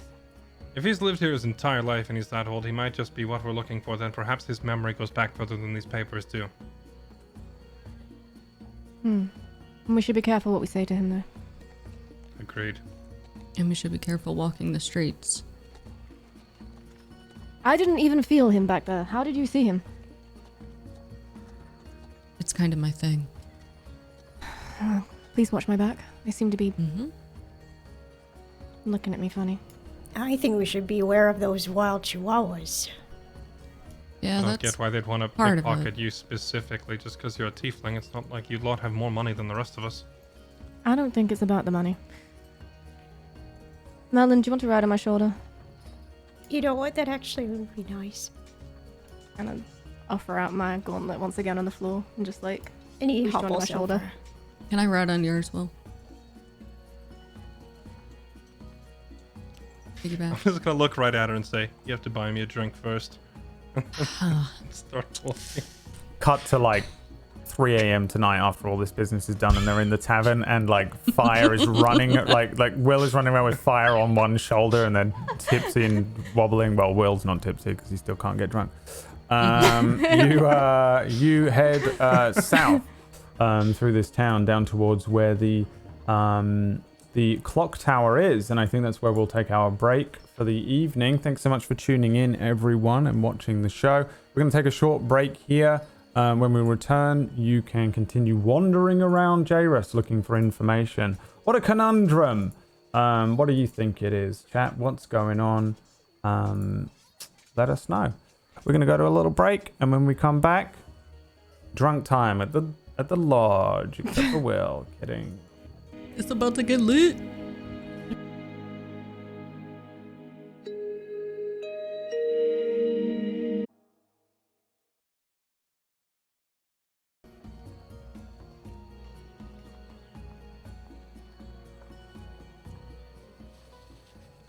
So, you each head down to the southernmost area of Jeyrus, where there is a small sort of military encampment area where you have the clock tower as well. It is a pretty interesting looking thing, I think, probably for quite a few of you to see, because it's rare to see something like this, whether it's functioning or not. It's an interesting piece of architecture, very simplistic looking, but still, the closer you get to it, it's very interesting and stands above a few smaller buildings. Will you recognize this as like a small kind of barracks? The closer you get to it, the classic signs of a military barrack with open areas to train in, and designated areas for what will probably be a mess hall and the barrack where presumably most of these guys are sleeping. There are 3 guardsmen at the front there who are much like you, wearing guardian uniforms instead of that Jairus, kind of the blues and blacks. These guys are wearing silver with red and gold and yellows, and they sport the guardian emblem of the 2 swords with the crown and the fire on it. The same thing that is on your shield that you've been traveling with. The 3 guardsmen at first are just kind of standing talking to each other. They look very casual, but there is a small gate that leads into this little area where the barracks would be and where this clock tower is. And as you approach, they turn. The tallest of them, a human, turns to you and immediately says, "All right, clear off," and then turns back again and says, "Oh, hey, one of us."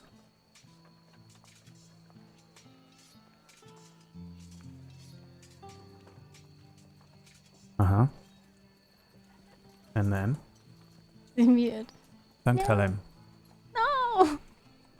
And then I'll realize I'm muted as I give them a little salute and say, "How's it going, lads?" They turn to you. The 2 of them are humans. One of them is a halfling. The short halfling steps forward. He has a very, very long kind of mustache that runs down 2 sides of his face, but the rest of his face is cleanly shaven. He has a really big sword on his back. It would look like probably a long sword to you, but a wide bladed long sword. But to him, it would most certainly serve as a sort of a great sword. He's quite a thick and strong-looking halfling. As he looks up, he says, "Hello there. Right. You're here on the king's business, is it?" Yes. Is this the place where I would find... I forgot his name already, Brad. Dawn Walker? Dawn Walker, that's the one. This is where I'd find Dawn Walker. Yes, the commander. Yes, it is. Would you like me to take you to him? That would be phenomenal, yes. Yes, your compatriots will have to wait here, of course. Unless they're, are you with us? They're in my charge. I Well, can't with really let him? them out of my sight, so... Oh, well, I need you want me to come lock with them me. up? Not necessary. Right. Very well, yes. Well, I suppose, what's the harm? Open that there gate there, Blaze. Captain Slash, at your service. Lieutenant Blaze. And this is Private Wayne, new recruit. Absolutely bloody useless. Oh, come on, I'm not that useless, am I? Shut up. You Stand to haven't attention. even a nickname yet. Of course you're useless. Give it some time. Yeah, you're staring at a veteran here. Very well, yes. Follow me then. Right. He starts moving forward. His armor is very similar to yours. Obviously, it's made to fit his stature. But you can see that on the back of his armor, he has 3 scratches that were probably done by some sort of wild animal that have carved into the area that would have been across his lower back. And he starts to march away, the sword banging against the back of his armor as well as he moves forward. He says, "Hey, you've been in town long. You should have come here first."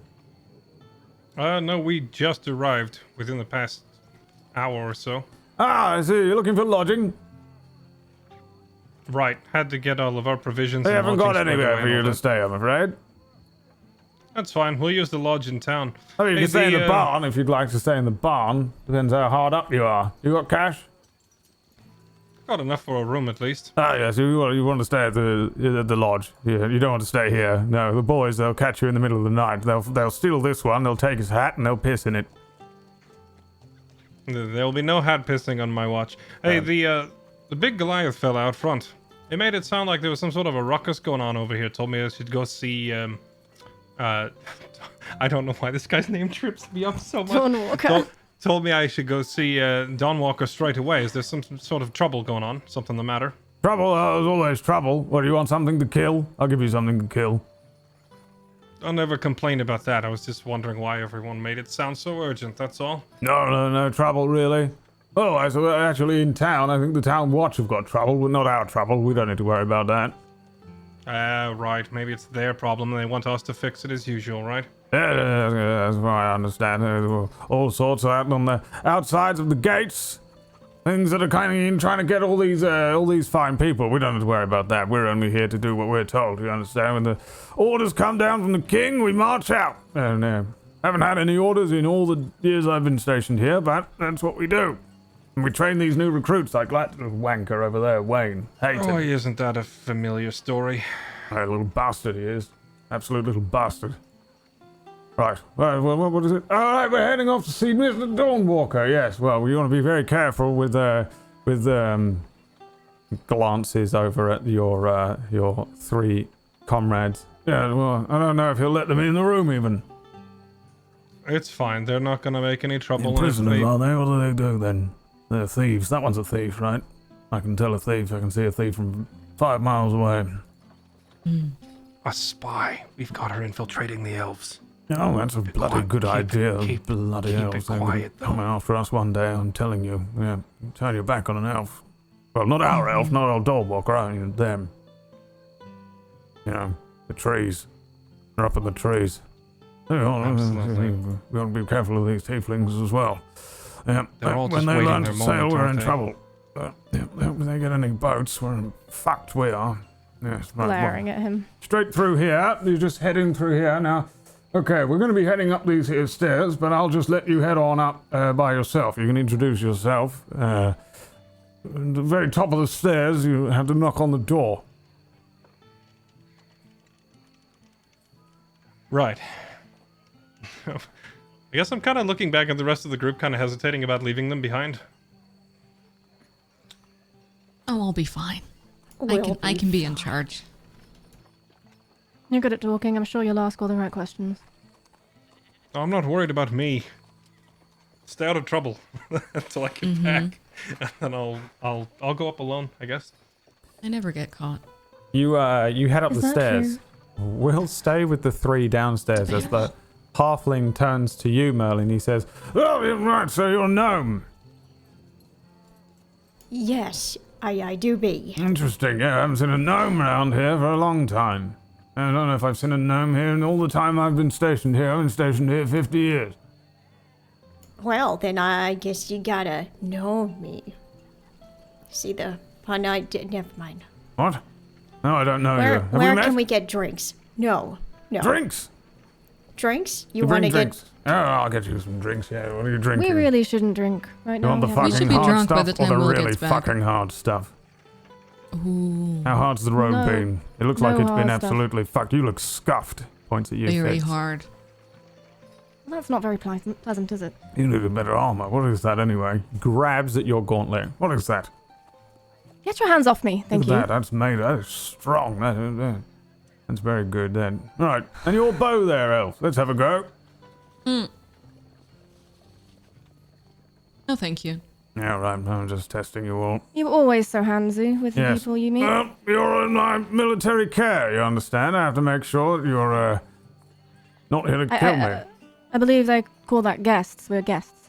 Oh, you're guests, are you? Royal guests of the king, I understand. That's why you're all the way up here in bumfuck nowhere. That's what I thought. Right, the hard stuff it is. Or the really hard stuff. He wants the hard stuff. You want the really The hard hard stuff. Let's Yes. go. Right, yeah, here we go. Right, grab that there. He moves over to an area. There's like a small area where there are a few tables. And he sits down, kicks a stool over towards where you are, Merlin, and gets 3 little tin pots. Dirty looking, nasty things that probably aren't clean since the last time someone used them. And pours 3 cups of whatever the fuck he's pouring, a very clear looking liquid, and slides them across to you. Hi there, what's your name? Oh, Merlin, hesitantly looking down.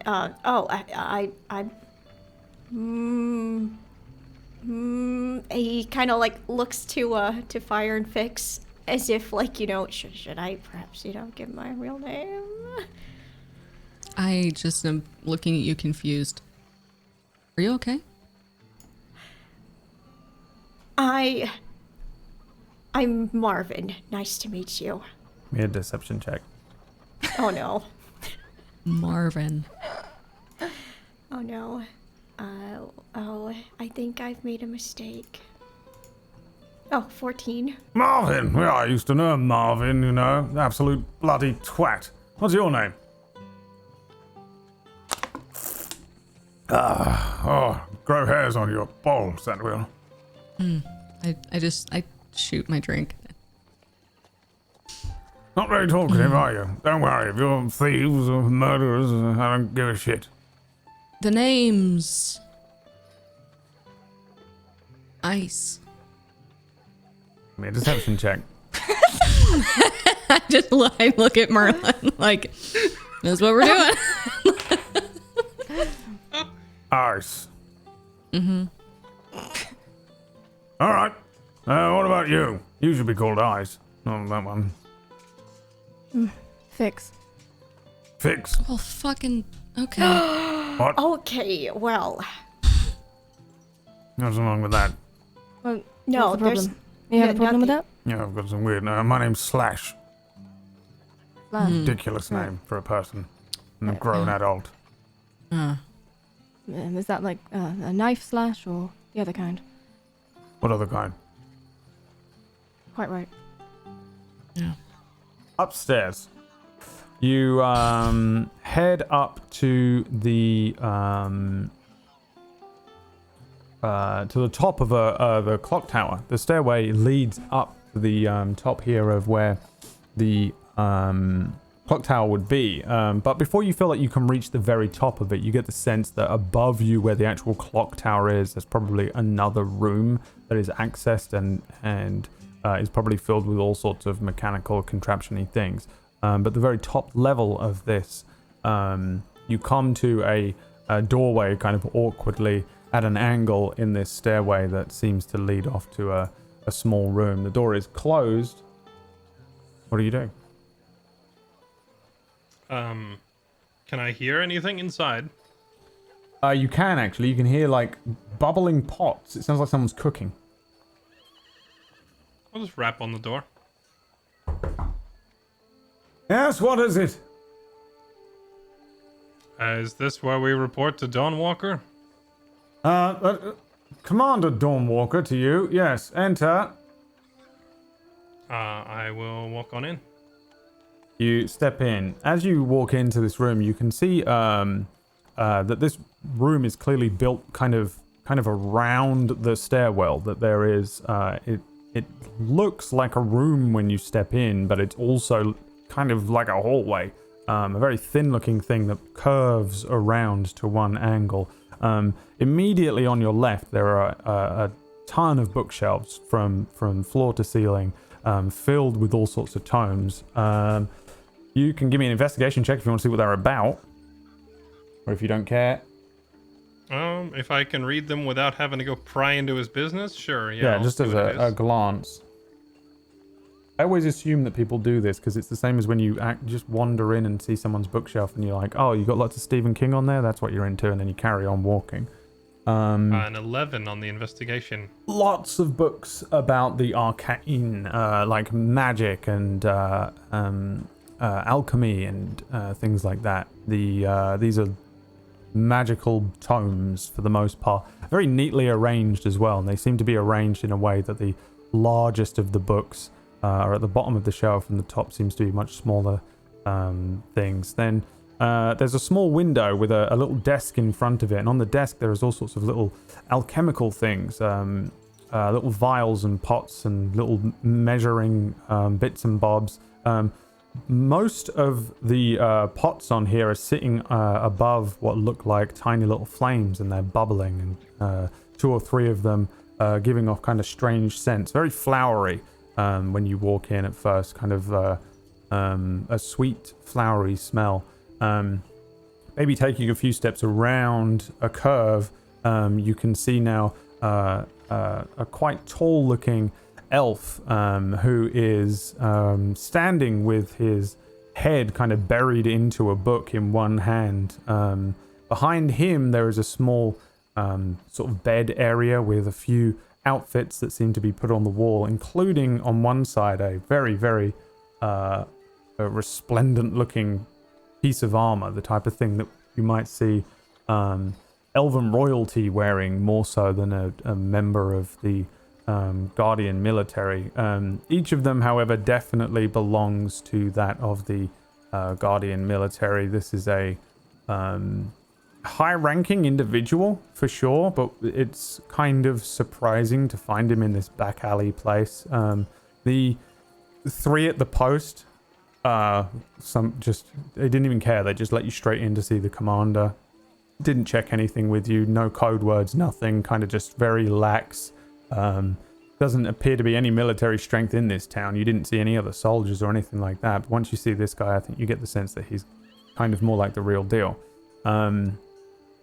He is pretty old looking. Elves, of course, age oddly at times. He's pretty thin, and he's got very, very long grey hair that's running down to kind of like where his butt would be. And then these grey green eyes kind of look over the top of this book, and then they sparkle as they see you. His clothing is the kind of formal military wear, reds and blacks, but kind of casual looking. And he stands sort of barefoot on this kind of wooden floor. When you walk in, his eyes look at you, and then he closes the book and says, "Not who I was expecting." Right. Seems to be interesting time for my arrival, that's for sure. Yes, I thought I heard Captain Slash. He's downstairs keeping an eye on my traveling companions. Ah, I see. Well, they shall probably be very drunk by the time you see them again, unfortunately. They've earned it. Yeah, very well. And your name and rank, soldier? Willerton Ortis, 2nd Infantry. Retired in good standing, but passing through the area. Very well. And what can I do for you? I was hoping you might be able to point me in the right direction and answer a question regarding a very, very old document that we traced back to this town. I tried running by the Merchants Guild, but they said this might be more on your side of things. And I'm gonna pull out the ancient writ and say, I've got a document here that's so old it lists a marshal of the town. He told me you've lived here your entire life, and that's a considerable time. Do you recall a man by the name of Edmund Dorston, a marshal? There hasn't been a marshal in this town, for as long as I have been alive. Try to think back whether No, can't say even my father knew of a marshal, but then again, he's been dead for a while. Yeah, it's possible. Let me see it then. I'm actually gonna just hand it to him. Like with the other guy was being secretive, but I'm gonna let him read the whole thing, including the destroyed the Child of Darkness bit and all that. Yeah, I'm gonna roll 2 dice for you. Let's see here. So, he reads through it. Service indebted to Eldarin Greymane for the price of 10 gold pieces. Accompaniment and protection on the road and beyond. Very well. Completion upon the Child of Darkness. Underneath the Silver Tongue, Eldarin Greymane. Witness of the village of Jeyrus. Edmund Dawson. Well, this hasn't been a village for what? Millennia. Right. I knew it had been a while, but you're the first to actually be able to put some sort of a rough date on it. So you think that document's over 1,000 years old? Well, I would say it's certainly old. This has a protection enchantment on it to make sure that it won't age or weather, although it looks quite weathered. I would say that well, your guess is as good as mine whether it's legitimate or not, but I can't say I recognize the names. He hands it back to you. Destruction of the Child of Darkness. Yeah, I have no idea who that is. I'm trying to determine the fate of these men and who sent them on this quest, but apparently this happened far, far longer ago than I anticipated. Well, let's see. I suppose if it's as old as it appears to be, then well, the village of Jairus was built up extremely long time ago, far older than I am, but well, I suppose when it came into the king's employ, it used to be a tribal village. There are 2 tribes nearby. This was the 3rd one. Eventually, the king deemed this place to have sufficient defenses to create a settlement, as far as I understand. This document is truly from the village of Jeyrus. Then I would suggest that it is around that period of time, which I would say this is 1,000 years ago was when this village was brought under the wing of the king, and therefore this writ can't be much older than that, at least. I didn't even know Jairus used to be one of the tribes here. Learn something new every day. Yes, there was some business with a wolf, according to legend. That's why they've plastered wolves over everything. I noted their fondness for canines on my way in. Well, guess I'm kind of at a dead end then. Why are you looking for anyone or anything to do with this? Because I might be related to one of them. I'm doing a little digging into my own history. And frankly, my hometown was burned down 3 weeks ago. So I don't have much else to do. Grant's Refuge. That's the place. Interesting. I wonder, have you reported this to anyone? The destruction of the town? It seems to be quite well known everywhere I go. I'm not sure who I would need to report it to that wouldn't already know. Yes, well, they slaughtered everyone there. If you are indeed from there, I'm sure that somebody would like to know. I am keenly aware. Well, I can put in an official report for you if you'd like. If there hasn't already been one made, then I suppose that needs to be done. You have any idea who did it?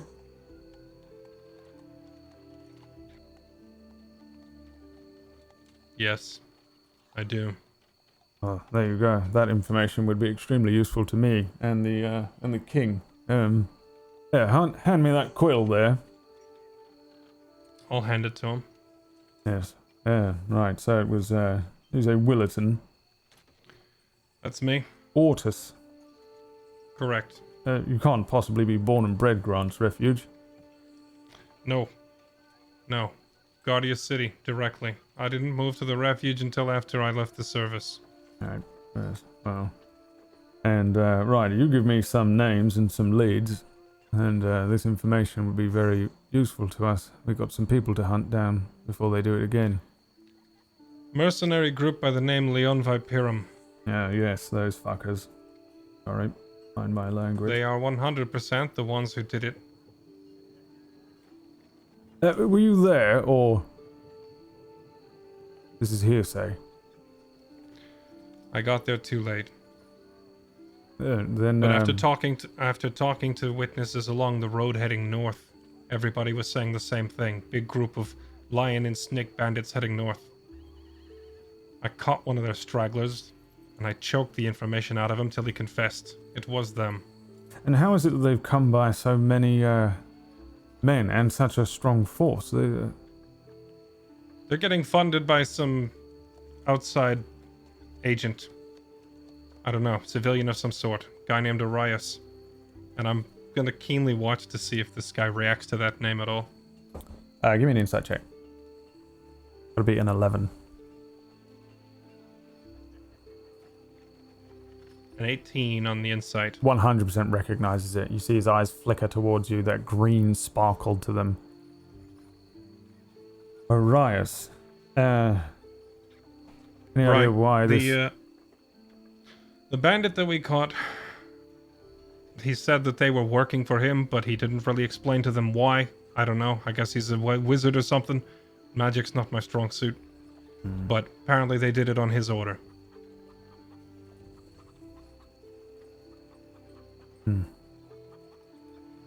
Why? You know him? Well, not personally, no. Arias is, doesn't make any sense, but it does explain some of the other reports that we've had.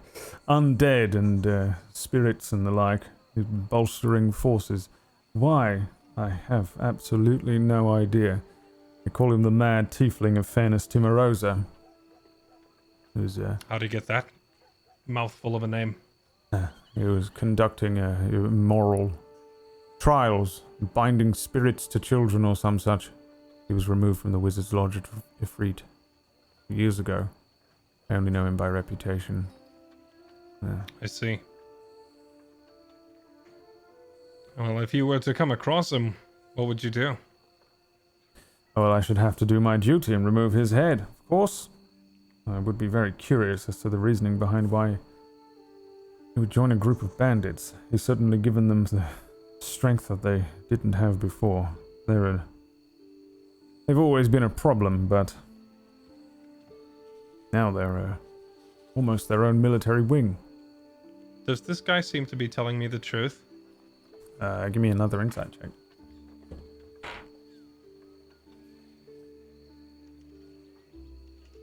A 24 on the insight. He does. It seemed like at first he was sort of just treating you like any other soldier, but at the mention of Arias, he actually kind of softened and became more forthcoming. He generally seems like he's speaking with you as if the sort of mutual respect of a soldier might be the reason, I think you would guess, as opposed to him just being a very open person. In that case, I'm gonna give him a full report of basically everything that's happened. Minus, and I'm gonna leave out, us going into the mist part. And me being brought back from the dead part. I'm gonna, leave out the supernatural stuff on those ends of it. So pretty much just call the... Yeah, tell him that I tracked them all the way to Cull, that he was experimenting on a Grell, that I tracked him all the way to Psalm's Point, that I stabbed Massimo in the face and cut him in half, that we tried to apprehend Arias in Psalm's Point, that he overpowered us and teleported out to a ship, and now we're heading out west, and show him back to that parchment about Child of Darkness and say, we know he's trying to research this, and we're trying to beat him to the punch. I'm gonna just tell him everything. Yeah, I think during this exchange, Dawnwalker is very forthcoming with his own information that that he has been aware. The small amount of soldiers in the north have been aware, but haven't really been able to do anything, as they haven't for years with any of the groups of bandits along the way. But with this attack on Som's Point, you now know that the Guardian military is interesting and beginning to mobilize, that they're actually heading up here. And with the information on the ship, the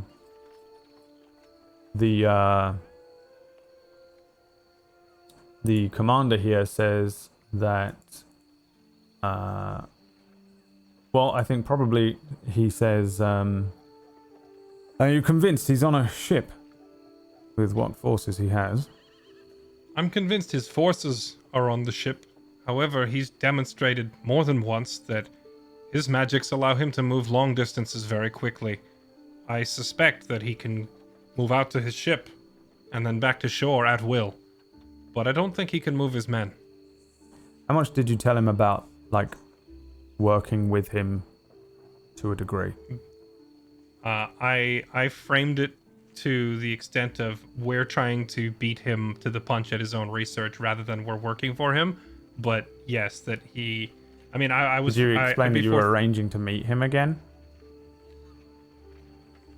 No, I probably left that part out. If this guy is also actually giving me information back and forth, then I will include that, yes. He doesn't really have a lot to give you, but it does seem like he is giving you some. It really feels like the only time that this whole... Even with, like, Grant's Refuge definitely got some people interested, but there was so little to go on that nothing really happened from it. But after Som's Point, now people are interested, you know, in doing stuff. Then yeah, I'll include that then. I'll tell him. I'll frame it as basically he let us live on the grounds that we help him with his research, but the reality is we just said yes because we had no choice, which is all true. We said yes, but the reality is we're just trying to do his research before he does so we can figure out what he's up to. Then I wonder if we can... At some point he will come calling, wanting to know what we've discovered. And that brings me back to that document, and I'll point to it again. Well, whatever this is about is very interesting. Perhaps he's trying to bring back somebody from long ago who has information. One of these folks could be 1,000 years old. I can't say He's necromancy obsessed. is my expertise, but... He's obsessed with the Child of Darkness character mentioned in that document. That's probably why he had us investigating it, but from the sound of it, that paper's over 1,000 years old and everyone on it's probably long gone. We have almost no record of anything over 1,000 years old. It's almost all stories. Well, this presents us with a conundrum, but I wonder if I can get message to Gofreda. They can send some ships out and corner them. They really have nowhere to go. That's the nice thing about the area there. They would be stuck. Wonder if we can arrange to catch them. And if he is able to leap off of the boat and teleport over such great distances, that's concerning. That would require a lot of energy, but... It would require someone with talents like yours to prevent it. Well, this goes far beyond my talents, I'm afraid. He's tapped into something strange. Not much. With a sword. If you want word myself, sent to Gofreda, I do intend to head east when I'm done here. I can carry that missive out if needed. Well, I have fortunately got much quicker ways to get a message to Gofreda, but I appreciate the... This isn't just about sending the note. If you're sending a ship out after those men, I want to be on it. Yes, I was thinking... And there's even more to it than that. One of the points of interest that he's obsessed with is out there in the sea to the east. At some point, I intend to sail out there and figure out exactly what it is. If we get a contingent of men to also hunt down the Leon Viperum at the same time, it would be ideal to do both at once. Perhaps, but there's not very much further east. Unless you're thinking a sunken treasure or some old pirate's tale. It's there. Might just have to look a little bit further out from shore than we're used to. Well, I can tell you one thing. Among the elite and among the wizards of the varying lodges, most notably those of Fairness Timorosa and Ifrit, that there is a reward on Arias' head for 1,000 gold pieces.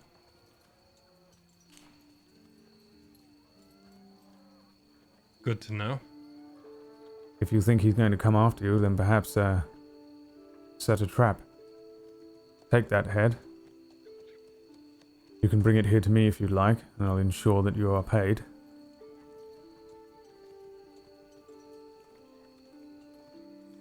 No reason to turn down good gold for a head I already intended to take. With 1,000 gold pieces, you'll be able to settle down almost anywhere you like. You needn't get on a ship. That makes a lot of sense. You said yourself you're retired.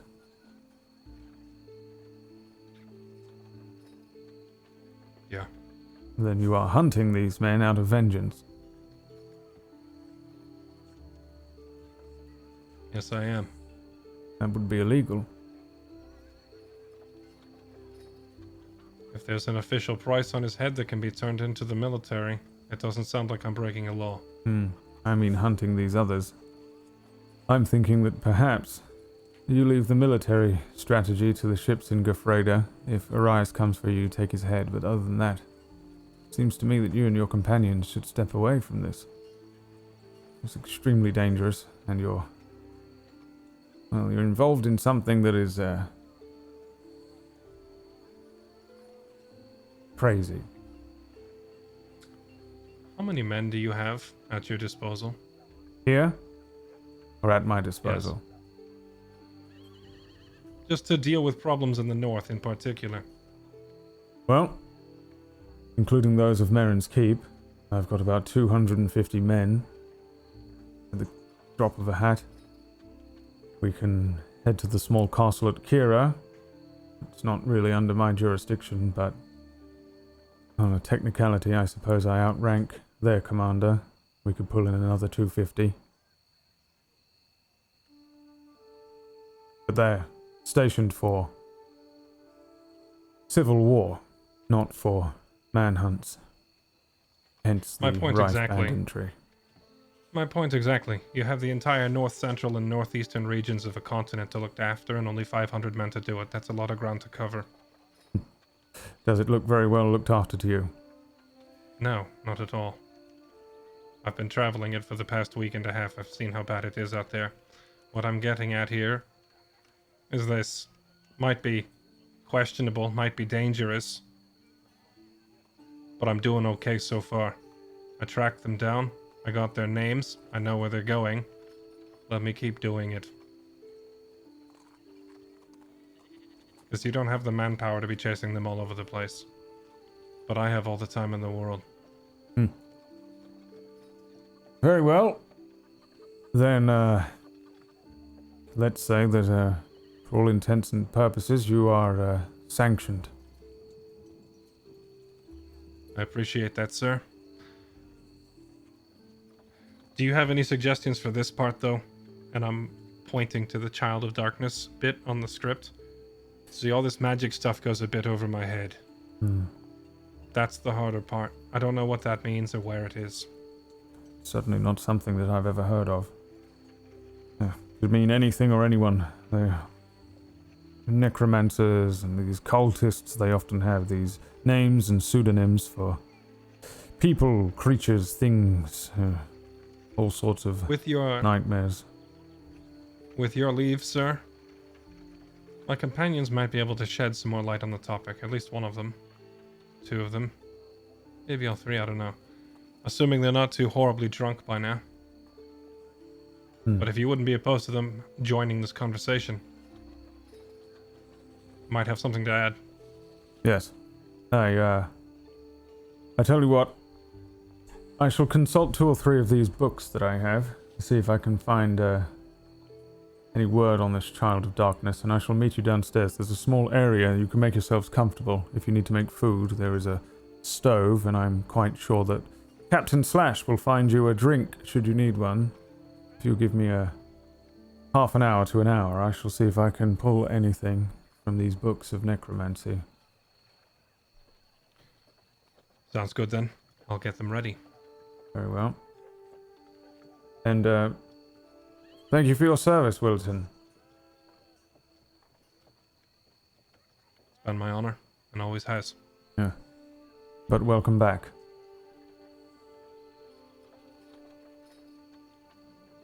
Yeah. It's good to be back, I guess. Downstairs, Captain Slash has left you 3 with a bottle of clear liquid that absolutely stinks. It tastes quite nice, almost fruity, but it smells so bad. Who drank of it?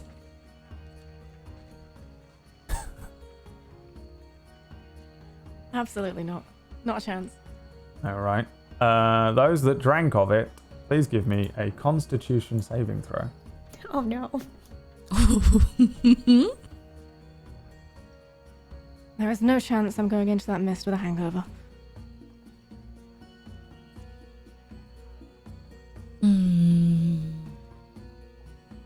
Wow. You are not drunk, Fire.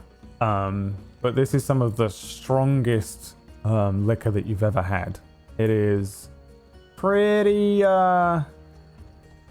strong. But again, it tastes very nice. It's extremely strange.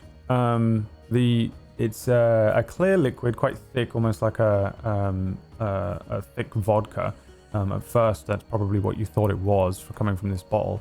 The smell is awful. It smells like and then there is the taste. It's very sweet and very nice. Did you drink any Merlin? I think Merlin would have pretended to drink. He would have maybe poured the drink, and he's got his mouth open, kind of projecting that he's just chugging it, but no, he didn't drink any. All right.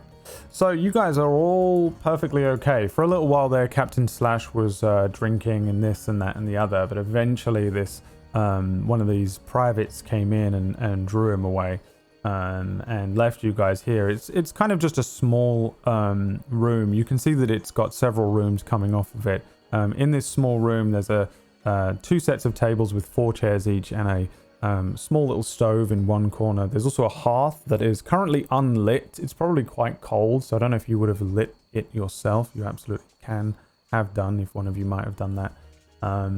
But it's a relatively cozy and small room at the bottom of this clock tower. At the back of this building, there's a much larger building coming off of it, but you've got the privacy of this room for a little while. After maybe 20 minutes, half an hour or so, there are some footsteps coming down as Will returns to you from his conversation. Oh, thank Hey. God. How did it Everyone's go? still alive. Somehow- Well. Sorry, go on. I was just remarking on the fact that somehow Fire has drunk a lot of that strange liquid and is still standing, so... I think it's just sweet water. He said it was strong. That is Smell not it. water. It smells worse than the brains the other day. But you should taste it. There's nothing appealing about that whatsoever. Why would Well, you want to put that anywhere near Will your can't mouth? get drunk, All but right. it tastes really good.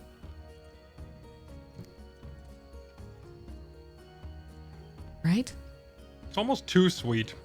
Yeah, it's weird. I'm not sure how I feel about that. At any rate, I spoke to their commander here, and kind of a mixed bag on the results. On the one hand, he's cooperative, wants to help us out. On the other hand, he doesn't seem to know a whole lot. So he's consulting his books at the moment and said he wants to come down and have a word with us afterwards. And what exactly did you tell him? I thought we were going to be careful. I told him a lot. Oh. And how Not do you everything. know he's not connected to Arias and he's going to feed back every single thing you've said? He might. Right, great. You know, that is exactly what I was afraid for when I first came to Cole, you know. I thought I was like the dangerous one. Or Merlin. I thought I was.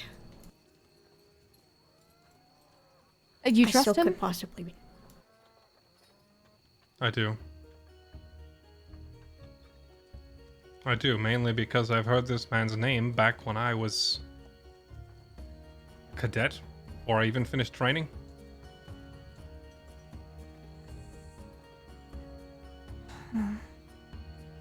He has a I know reputation.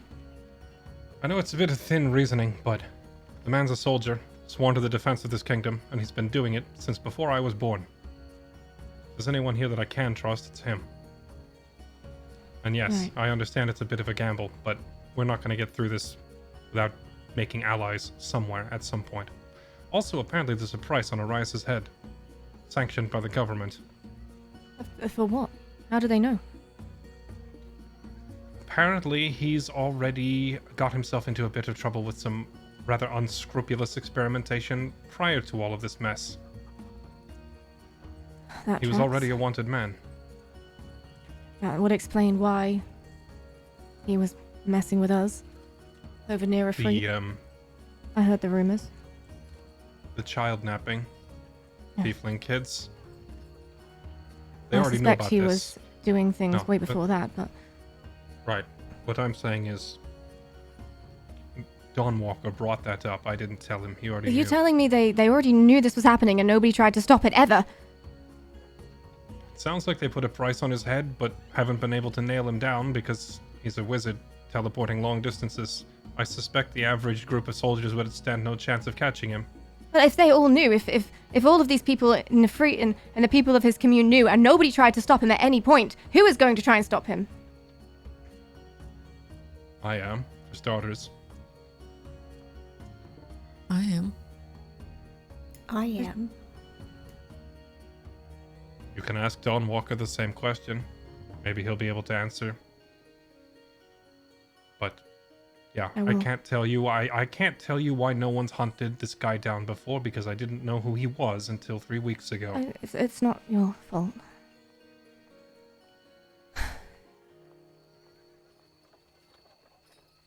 It's just hard to understand.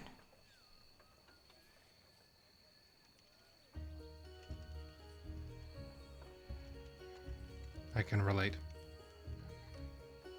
He's a powerful and terrifying wizard. Who would want to go up against that?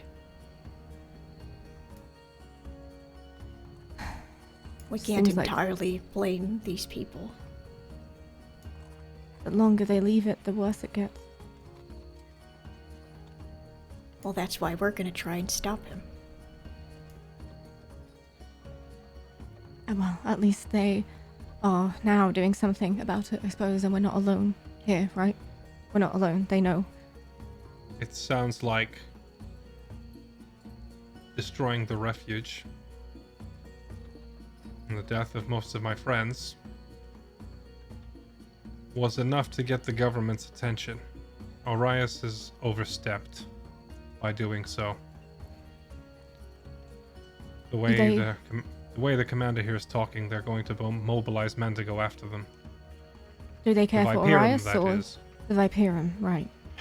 It sounds to me like they'd go after the Viperum. Going after Arias is a trickier subject. You said there's a bounty on his head. I wonder if anybody else is looking to claim it. I'd imagine a bounty that high, it's 1,000 gold. 1,000 gold. That's... Look, I'm no bounty hunter, but... You put a price that high on a man's head, that kind of sends a very loud and very clear message that he's probably more dangerous than you really want to mess with in the first place. In fact, that bounty probably started off smaller, and no one succeeded, so they increased it, and then they increased it again. So either we're complete idiots for running after him, or maybe we're not alone. But Maybe both. maybe both. Is he going to help us? Is he going to... other than the information he's given? Guess we'll find out when he comes down here and we can ask him what his plan is. Last thing he said to me was that he was planning on mobilizing men in Gefrida to get a ship and go out after them on the water. I'm not sure if contesting a wizard out in the water is the best idea. Who knows what kind of spells he might have that could just sink a ship. Right. And he could just leave the scene immediately, as we've seen. One thing's for sure. We need to make him come to us. I don't think there's any way that we can just chase him down or track him down. If he doesn't want to be found, he's not going to be found. And even if he is found, he could just move himself away with magic. So what do? We need to find a way... Well, we have a way to contact him, I suppose, and we have some information he might like. I suppose we could fluff it up a little bit and make it bigger than it is, and then we try and trap him and kill him. Yes, exactly that. See, I had been hoping that we could go out to that tower in the sea first, and it's probably our best lead, or maybe even visit Dandelo, or follow up on this scroll, or anything really that would give us some sort of a lead to go on, or anything, something else, but... It's hard to know whether we must take care of Arias first, or if he will Right. come naturally once we've dealt with everything else. The thing is, I'm starting to feel like we're chasing ghosts. We might not find the answers we're looking for. It might be better to just make a plan of action and execute it rather than keep looking for more information.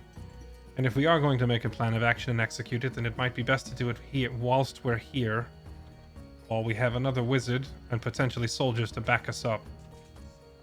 If we're going to make a big move, it's probably the place to do it. So many people here. Collateral damage. We'd have to... I doubt he would come here in the first place. He wouldn't want to be seen, especially if he knows he's wanted. He would insist on meeting us outside town somewhere. Do you think he knows? Do you think he cares? I'm sure he knows. I don't think Question he cares. whether he cares. Why would he?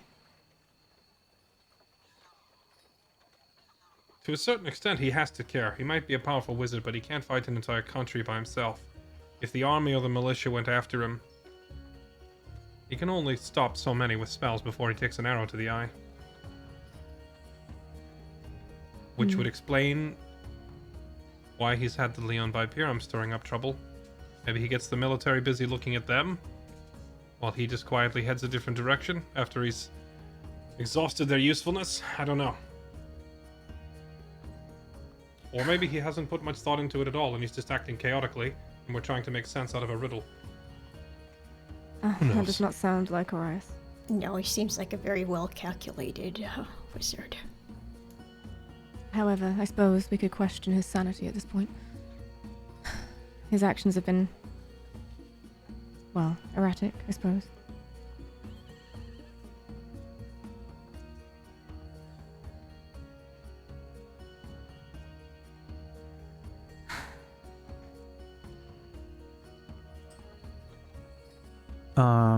Merlin, Oh no. make me a wisdom saving throw.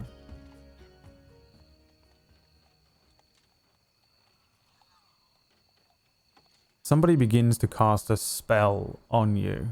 Your skin wobbles and bubbles. You, for a brief moment, kind of feel this pressure building around you as if somebody is pushing you from all angles, like somebody's trying to squish you into a ball, and then you snap out of it with your own arcane ability.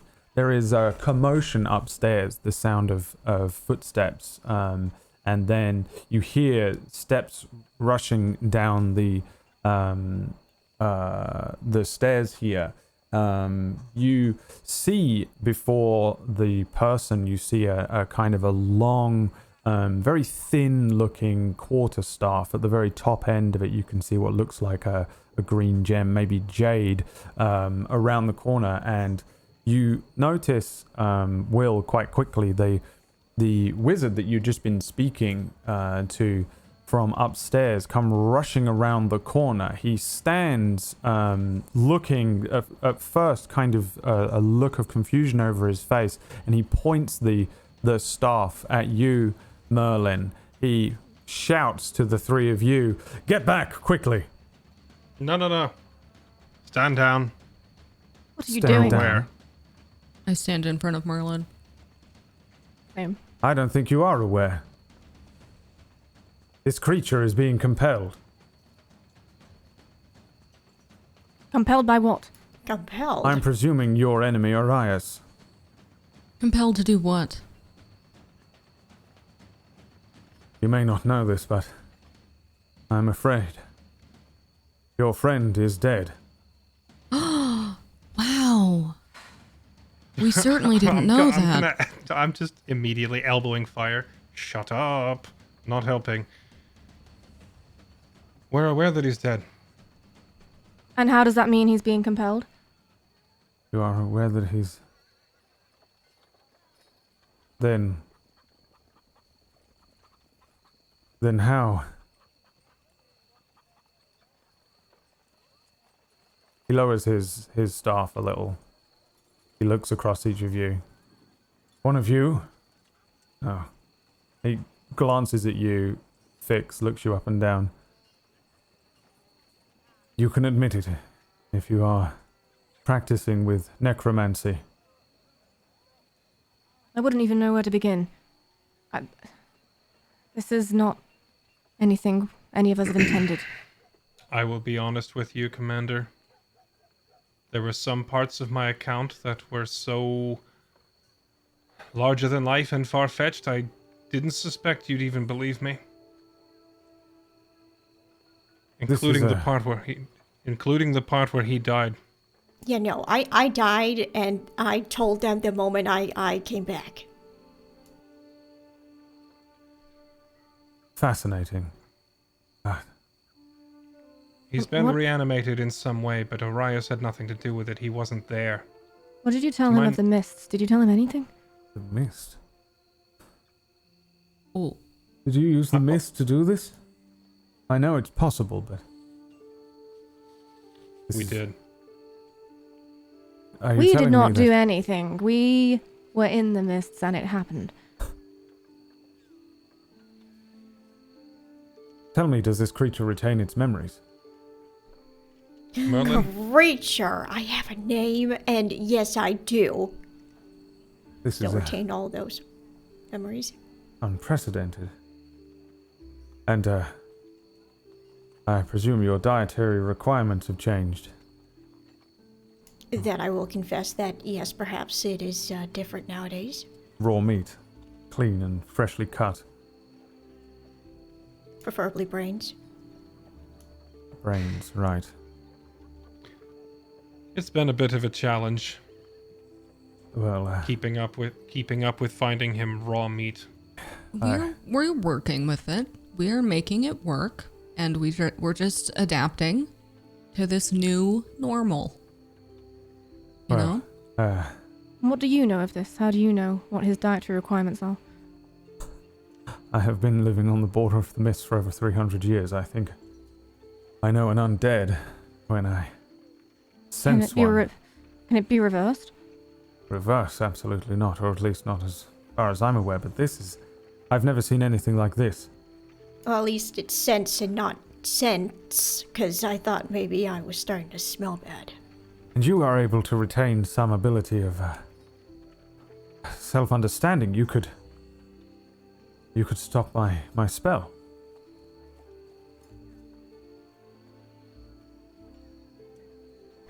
So that was you? What were you trying to do to me? I was trying to transform you into a worm. Ah. A worm? Yes, I've found that transforming people into rats and squirrels, as most of my comrades do, to be frustrating. You have to catch the rat or the squirrel, and they're fast, and I unfortunately am not. If you don't mind, I'm going to take a seat. I actually... Yeah, I will take a seat too. I felt like my insides were, that was a whole nother experience. So you've Right. utterly So and now that completely retained your personality. That and more. I'm gonna nudge Don Walker. You three on are the like shoulder. doing stuff. He sits down. By the way, he looks like way more out of breath than he should be for the short run he did. And he sits down in front of Merlin with his staff across his lap, staring at Merlin. I'm staring him too. Absolutely I'm gonna fascinating. nudge Don Walker on the Can't shoulder. believe you tried to say, turn me into an earthworm. Yes. I no, would still love you if you were a worm. Well, I can turn you back. It Thanks, would only Fire. been for a short amount of time. So now that we have this misunderstanding behind us, yes, there was more to the story. That paper that I showed you, we retrieved from the mist itself. Arias made it clear that that was his next destination. We decided to go beat him to the punch, and we got that.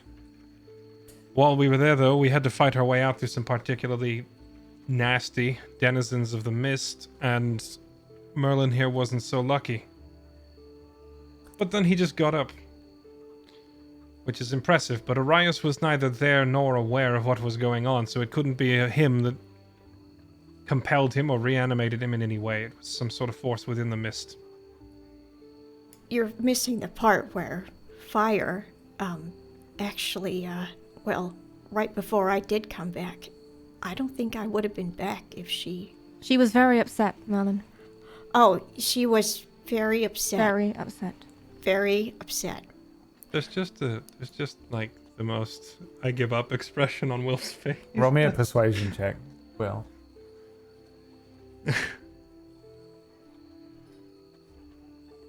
A 24.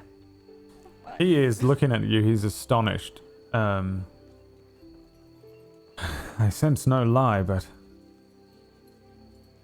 what you're suggesting is impossible. So, Listen, if I told myself this story, I wouldn't believe it either. But you know what else I wouldn't believe? What kind of furniture is in the room, Brad? like basic stools and very simple tables. There's a stove. Is there like a rickety bobs. chair or something in here? Sure. Or just a stool that one's using? I'm gonna say... Yeah, I wouldn't believe it either, but you know what else I wouldn't believe? And just pull out my sword, and I'm going to smite the stool, like, full on, make a show of it, light up the sword, and, like, blow up the stool with magic. Smite it. Well, Didn't that's do that a something, month ago. Show no, off. I don't think I've ever seen anyone do something like that. Look, my point is there's a whole lot at work here that none of us really understand. So just because it sounds like it's far-fetched doesn't mean it isn't true. Yes, but I've also seen many people who have been disillusioned by powerful mages before. Thoughts implanted in minds. But if what you are saying is true and you are able to enter the mist, it has untold possibilities. As it weakened, you were all able to go in. Right. Not And, without consequence. And those consequences, A headache. It takes a toll on your mind. yes. Drains at your senses, drains at your sanity. There are very few stories of the mist that I am privy to understand. Stories in which people have come and gone and retained a fraction of themselves, but Well, what happens when they come out? madness, utter and complete insanity. Most die within weeks. Of course, as you know, almost nobody has ever returned, venturing too far. Did you say almost? As if there's somebody who has, other than us. Fables, stories of heroes and creatures.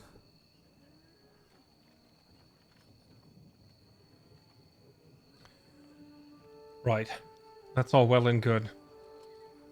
We need to make a plan of action on what we're gonna do next. Did you have any luck digging anything up in your records upstairs?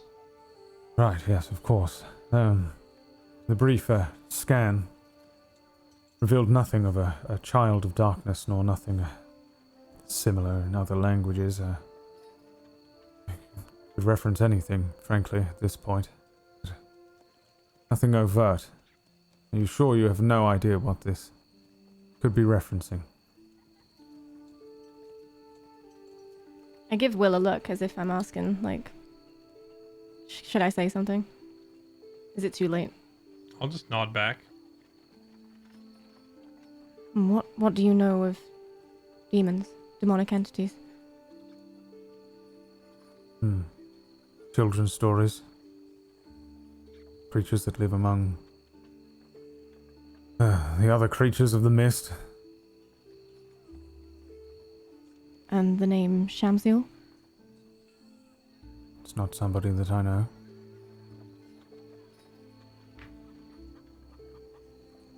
Are you suggesting that there are indeed demons? There might be. And we're talking what? Creatures with pitchforks? Don't be asinine. Powerful creatures of unfathomable presence. We encountered a small demon inside the mist. And, well, we saw what happened to Merlin as a result. When I referred to particularly nasty denizens of the mist, creature that killed our comrade here was a demon. And this is a name that you gave it? No. And the information you come name. by? These names? Are you suggesting these creatures in the mist are able to communicate, speak our language? They can, and they did. And they spoke with words? That's a bit of a harder one. Well, Their it's an voices kind important of- one. Their voices kind of sound like they're in your head. When I spoke with Shamsil, was it, again, that kind of understanding, or was it more of a conversation with words? Seemed like a conversation, but you were also a disembodied consciousness within a field of consciousness, so it's very hard to determine. It would feel like a conversation, but perhaps that's just how your brain has to interpret it once you're back. Something happens out there in the mists. There's a way you can communicate with it, and sometimes it can speak back if you are looking for specific denizens of the mists. Assuming that everything you are saying to me is factual, and that you are not under the influence of someone or something, or you may have wandered off the beaten path and into that little area between here and the deep mists. There are creatures in there. You can communicate with them, and so can Arias. Yes. And the information he seeks is within the mist. Seems that way. I suspect that whatever he's looking at, or looking for, he would have it by now, except that it's hidden in the mist somewhere. And I suppose that even he can't stay in there for extended periods of time.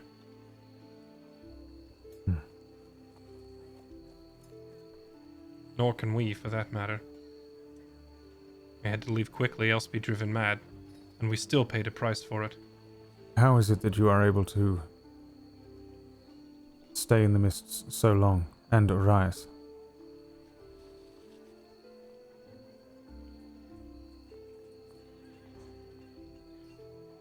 Truthfully, I don't know that I can even put that answer into words. Are the mists weakening? How would we No. even know? Well, I could run some experiments. I could send a group of willing men to the edge of the mist, see if they can withstand the effects, but I would not be willing to do it without the confirmation that the mists are weakening. If they No. are indeed weakening, this is extremely important, of course. I don't think the mists are any weaker than they've ever been.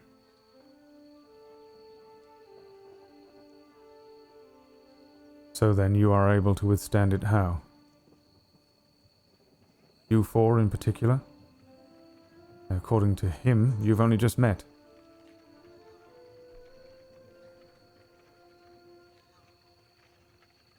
I don't know if it was coincidence. So, either someone it is may not- pulling your strings, or we're dealing don't with know. something as, I don't know that it's all four of us in particular. The answer to your question in particular, of how we stay in there so long without it getting into our heads, the same magic that allows me to do that allows me to shield our minds briefly whilst we're there. But I can't keep it up for too long. As far as we're concerned, it's just will. well, that is a theory, unfortunately. It is not proof. I'm not one to really rule when it comes to coincidence. There is probably I don't want to something else intrude. afoot. I don't want to intrude on your hospitality, but I'm losing track of the point of this conversation. I think we're in agreement. The Leon Viperum and Arias need to be stopped. That much we can agree on. Exactly what he's looking for or what he's after in the mist and all that, I would love to know, because I would love to understand exactly what's driving him. But regardless, they need to be stopped and we need to come up with a plan of action. Previously, our plan was to head east and try to get to that tower in the sea before he does, because we know he's heading there eventually. But there is also the opportunity, like you said, potentially we could draw him into an ambush or something like that. If we're able to do that, do you think we should proceed, and would you be able to assist? If you are able to capture him alive, I will double the reward. But I understand that he is a particularly slippery fish. Why would you want him alive? Information. Whatever is happening here, if what you are saying is indeed true, it might be the most important information of who knows how long. And what would you do with the information? I should use it to figure out precisely what is happening here. Whatever he is up to cannot be good for us. Arias is a dangerous individual, unhinged. He has been attempting twisted experiments and trials for years. I How can't many years? imagine. I would presume for as long as he's been practicing magic, but we've been after him for at least 20, 25 years, from what I understand. Since he left his island. Your island.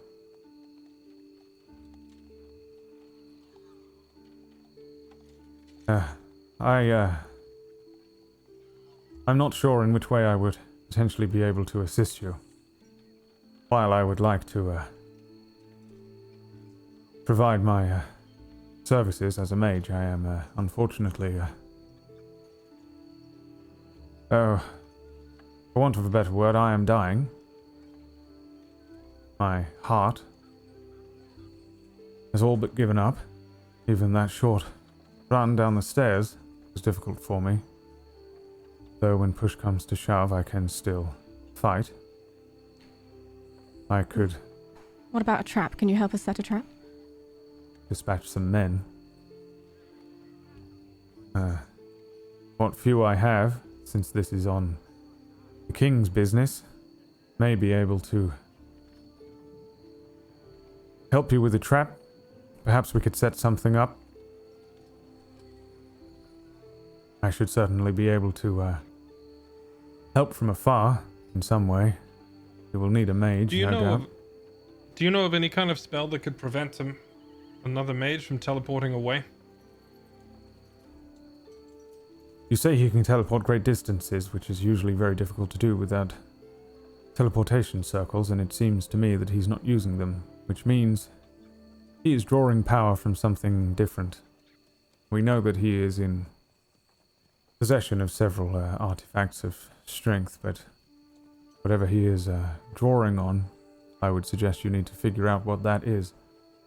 Presumably a spell book or an artifact. If you can destroy that, he will only be able to teleport a few hundred feet at most.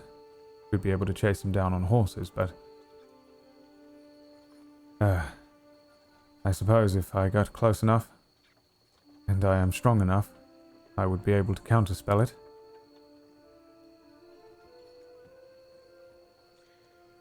Right.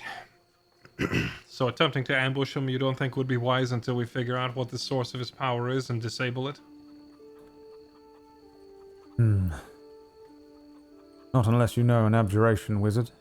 Somebody particularly strong at creating cells.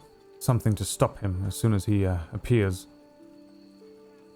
My particular abilities are transmutation. I can transform things. Again, I am old and not in a good way. Right. You shall need a mage, though. 4 of you would stand absolutely no chance going up against him without any spells able to stop him. Right. And where would we find a mage powerful enough? Yeah. I could put in requests to Guardia, Gafreda. If we're lucky, there might be a traveling mage, but it would be weeks. Do you think we have that long? Probably not. Then I'd say we are all we have. Great.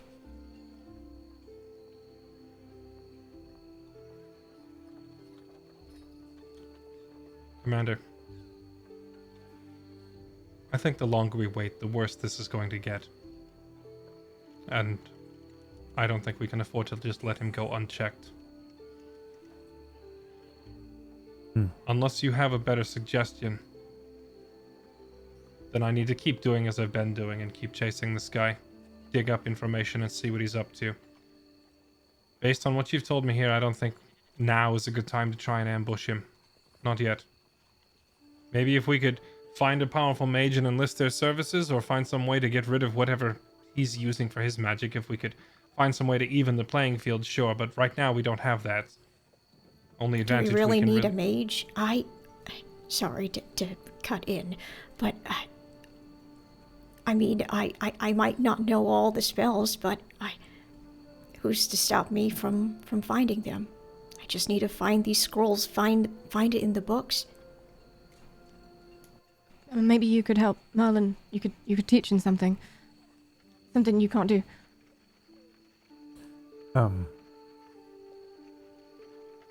I'm sorry, are we suggesting that Merlin can cast spells? He can. Yes, I might be dead, but I'm still a wizard. You are a wizard.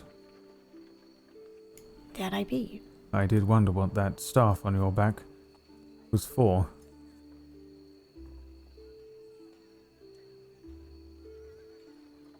Is he referring to Arias' staff? Or The fucking world famous staff of necrosis, yes.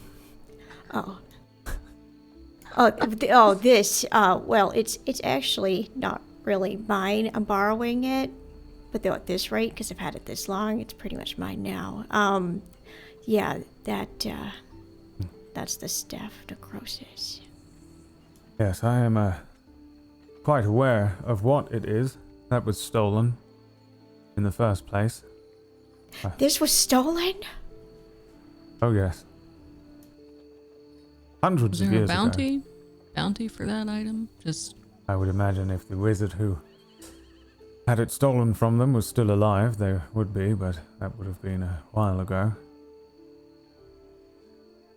so no harm done. I suppose not.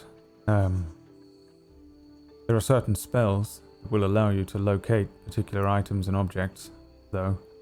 You should be careful.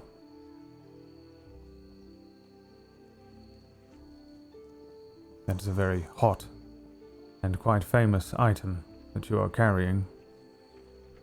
It wouldn't be very difficult to locate, though I am glad that I know that you have it. Should I need to find you again? Well, I see this as... There are two options. We can try and draw Arias here and stand him with the small militia and the town watch, but... Frankly, I'm loath to do it. I am concerned at his abilities, and also if he has so many men at his disposal, and the ability to summon up so many undead, we could get overrun, and the people of this village... Well, I don't want Som's Point happening here. I am also under orders not to engage any combat directly myself. Though I would potentially be willing, should push come to shove. What I could suggest is that you are employed as mercenaries, and we employ other mercenaries, and we create a choke point or something. Draw Arias to us and fire as many arrows at him as we can, so many that he can't escape. And if you can indeed cast spells, perhaps I can teach you one or two. It might help you. One of them is a very useful spell known as Counterspell. It'll stop him from being able to cast any spells, so long as you are strong enough.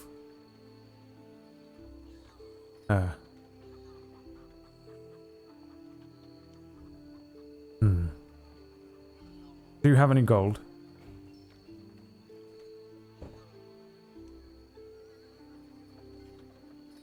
A little. A little. Are we talking 3 gold pieces, or 30, or... Depends what you're asking for.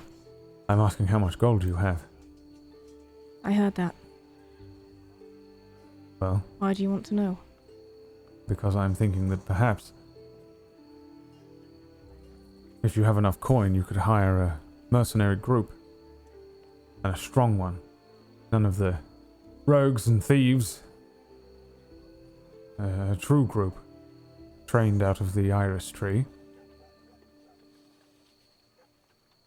I don't think we've got that much gold.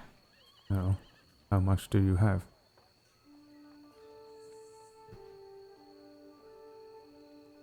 I actually have no idea how much we have. That's why I haven't answered. Do we have the total? Do you have a Yeah. ballpark? Yeah. I think no. Leah. I was should debating be- whether to tell the truth. 100. That'll net you one of them for a day, perhaps. Good. Right.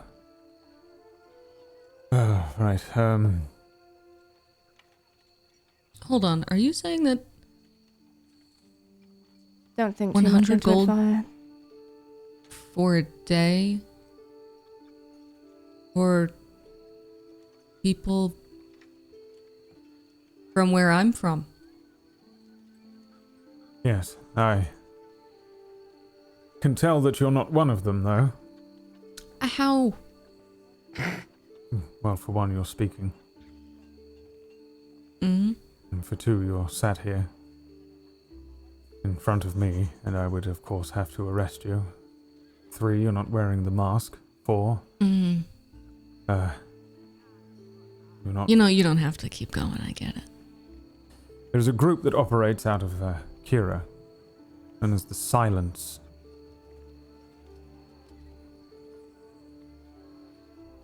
Perhaps we could raise enough money for you to hire 2 or 3 of them. They are better trained than any of our men. I would suggest they're potentially better in a fight than any of you, though from what you've been through, I would hesitate to guess. All due respect, sir, I don't think cell swords are the answer here. They're not reliable in the long run, because when someone with a bigger bag of gold comes along, you lose their loyalty. Or if the fighting turns too fierce, find out that some people really do value their lives above money and they'll leave. That, and there's the small matter of the fact that we really can't afford to pay them for any extended period of time. I don't think that's it. But if you do have any extra magic tricks you could show Merlin here how to do, he's a very quick study. That might help us on our way. Well, But as you said yourself, even if we were able to bait Arias to come over here, it could result in a fight that's going to destroy this town, injure its people, get you killed. I think the most productive thing you could do is to take a thorough record of everything that we've shared today and make sure it gets passed along to the proper authorities, and make sure especially the towns out on the fringes and the coasts are protected, because he's probably going to keep doing this. whatever he is up to is no good. And, You can say that again. I hate to say it, but I think it's important that we find out what it is. Before you chop off his head, and if you can't take him alive, please at least gather as much information from him on this as you can. What his We plan to. Right. goal is, if we can figure out a way for our people to maneuver the mist or dispel it, then I would quite like to know it. Frankly, I'd say we're on the edge of extinction.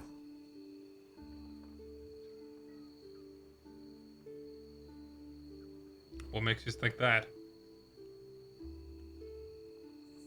I've been around a very long time, and I'm privy to certain information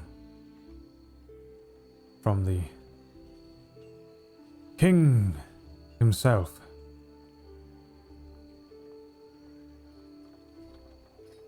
We are in dire need of food, and we are in dire need of the end of this mist. This endless darkness, it's choking us. Slowly. Very Sir, slowly. if you've some sort of pertinent information on all this, I will take this moment to briefly remind you that we've probably gone deeper into the mist and returned alive than any other people out there right now. So, while I understand the need for confidentiality, we just might be the best shot you've got, and I think you should tell me what's going on. Unfortunately, I think you may know more than me. And Arias may know more than all of us. Right. But it That's comes the general- down to numbers, simply. We're dying off as a species. Right. You Definitely. just said you're privy to certain information. You made it sound like there's something you know here that I don't. We're dying. All of us. More of us. Younger. People aren't training. People are too hungry. People are bickering. We have no control. The armies. The men. Dwindling. And Right. if there was a way to rid ourselves of the mist, you would do whatever it takes. I think we have to do whatever it takes. Right. One last question, and then I must away. The possibility that Arias is doing all of this to try and free us of the mist, of the darkness, and crown himself some sort of king at the end of it.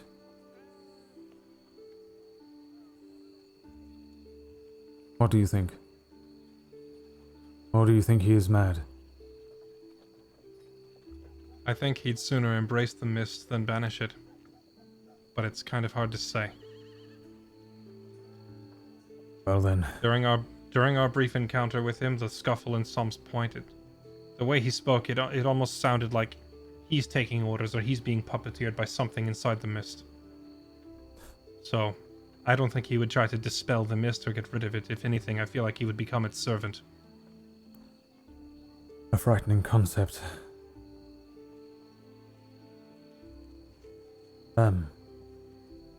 Well, in the end, it's unfortunate that we can't really dig up any more clues here than we didn't already have, but now you know most of what has happened. Make sure it's recorded properly, and make sure people know what they're going to be up against if we fail.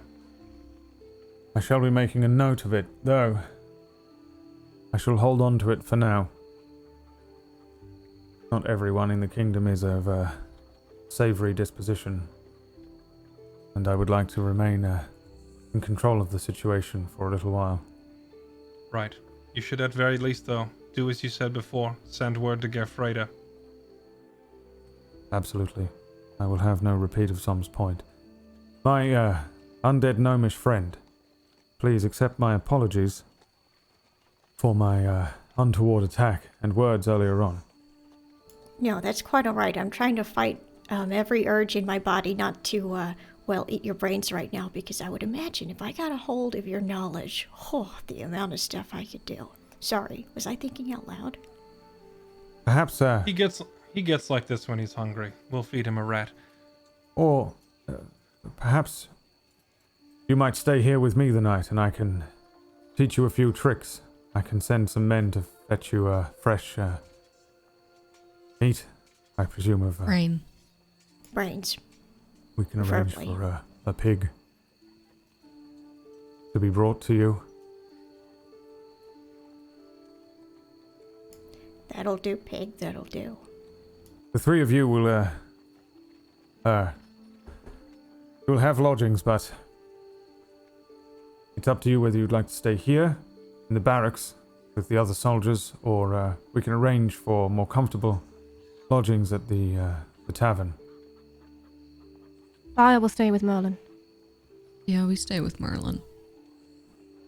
Well, Just not here in the barracks, though, because that would look like a buffet to me. I was rather thinking that perhaps we would get to work. And what's wrong with us being there while you get to work? It's quite intense. It's a lot of reading. It's I have boring. patience. I assure you he will be quite safe with me. I will not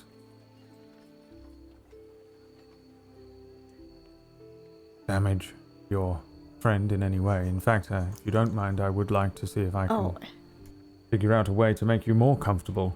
I think maybe we could figure some things out. It's quite all right. I actually think they're more worried about me attacking you. I didn't want to say it, but I can take care of myself. Merlin, don't eat his brain. if Merlin goes in there, and comes out a worm. Even if he tries to eat my brain and I must turn him into a worm, it will only be for 1 hour.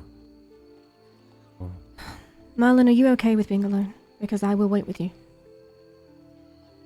You know what? It's okay. You know, I would understand completely if I was to be an earthworm for an hour.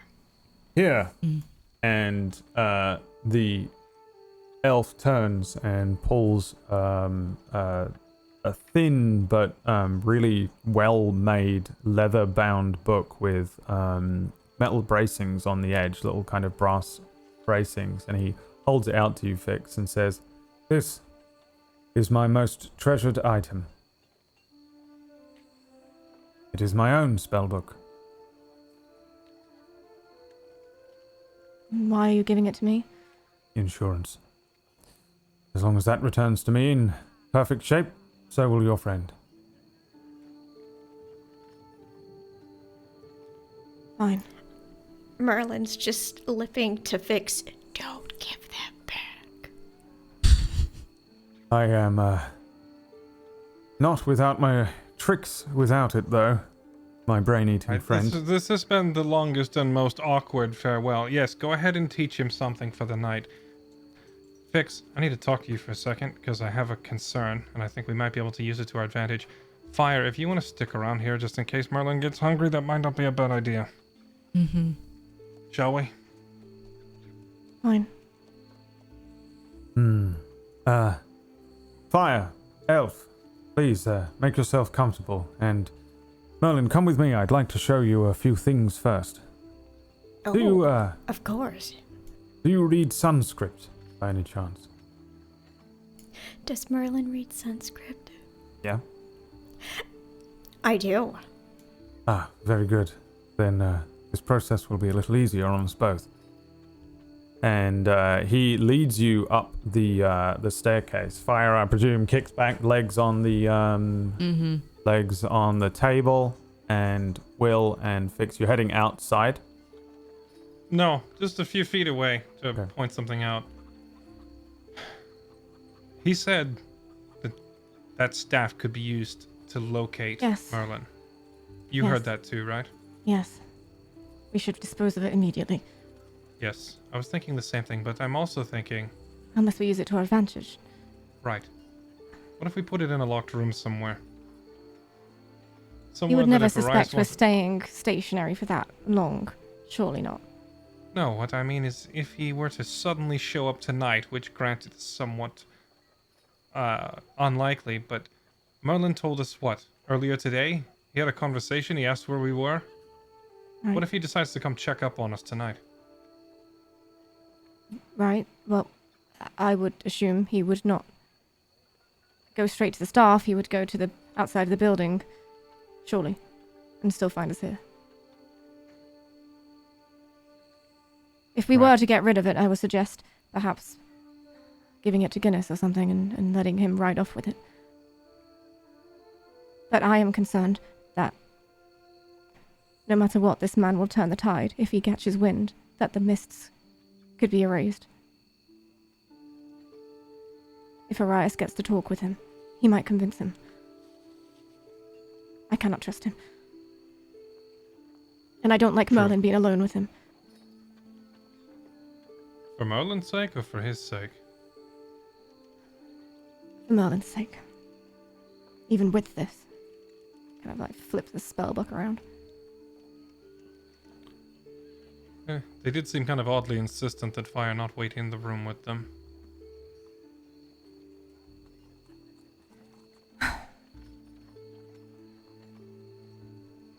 Right. We should That rest. was all. I just wanted to get your take on it. I think we could potentially use the staff to our advantage, but if we're not going to, then we should dispose of it sooner rather than later. And there is the possibility Arias has been listening to our every word.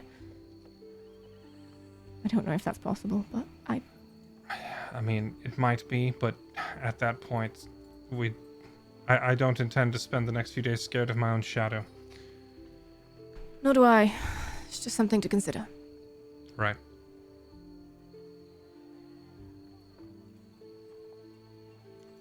Should we go back in and warn them about the staff? Yeah. Tell Fire and Marlon, yeah? Let's go back in. Will, as you turn around, a raindrop hits your face. And there is an odd sensation as this raindrop hits your face. What do you do? If it's just water, I guess I would look up to see if there's rain clouds. The sky opens up. There is no roof above you. There is no clock tower. There is no building around you. There is no Merlin, no fix, no fire, nothing. There is just kind of an overgrown forest in the area where you stand. The rain suddenly starts coming down. You are drenched for a moment, and somebody grabs at your jacket, and you have this horrible sense of deja vu suddenly as you relive that that dream you had where you heard this. Eldarin, I'm not asking you. I'm telling you. We can't go back in there. Then who else, Nathan? The key to everything. It lies further within. I saw something. I think you saw it too. We have to try again. Look at you. You'll die. Maybe. But if we just push on, that tower we saw, it must hold answers. Why? Why is there a tower in there, Nathan? I don't know. Exactly. Nobody does. And look, we made it out. Somehow I was able to reduce the effects of the mist. And with your sword, we can keep those creatures at bay. We have to get to the tower, Nathan. We can do it. Together. Why the fuck did I ever accept your coin? Look, if we're gonna do this, we enter between Jeyrus and Kull. We go north, keeping the forest to our east. That way, if we get lost, we can just push through to the river and follow it south. I am not getting lost in there again. I don't think I can take it. This is Feel worth it, Nathan. I know it. I can this feel it. happening around We you, can end this. as if All of this. it happened right there on the spot that you are standing. And as you turn around to follow Fix and see the forest completely missing from where you were, the building returns. You get the sense that this conversation happened on the very spot where you are standing right now. And that is where we end today's session.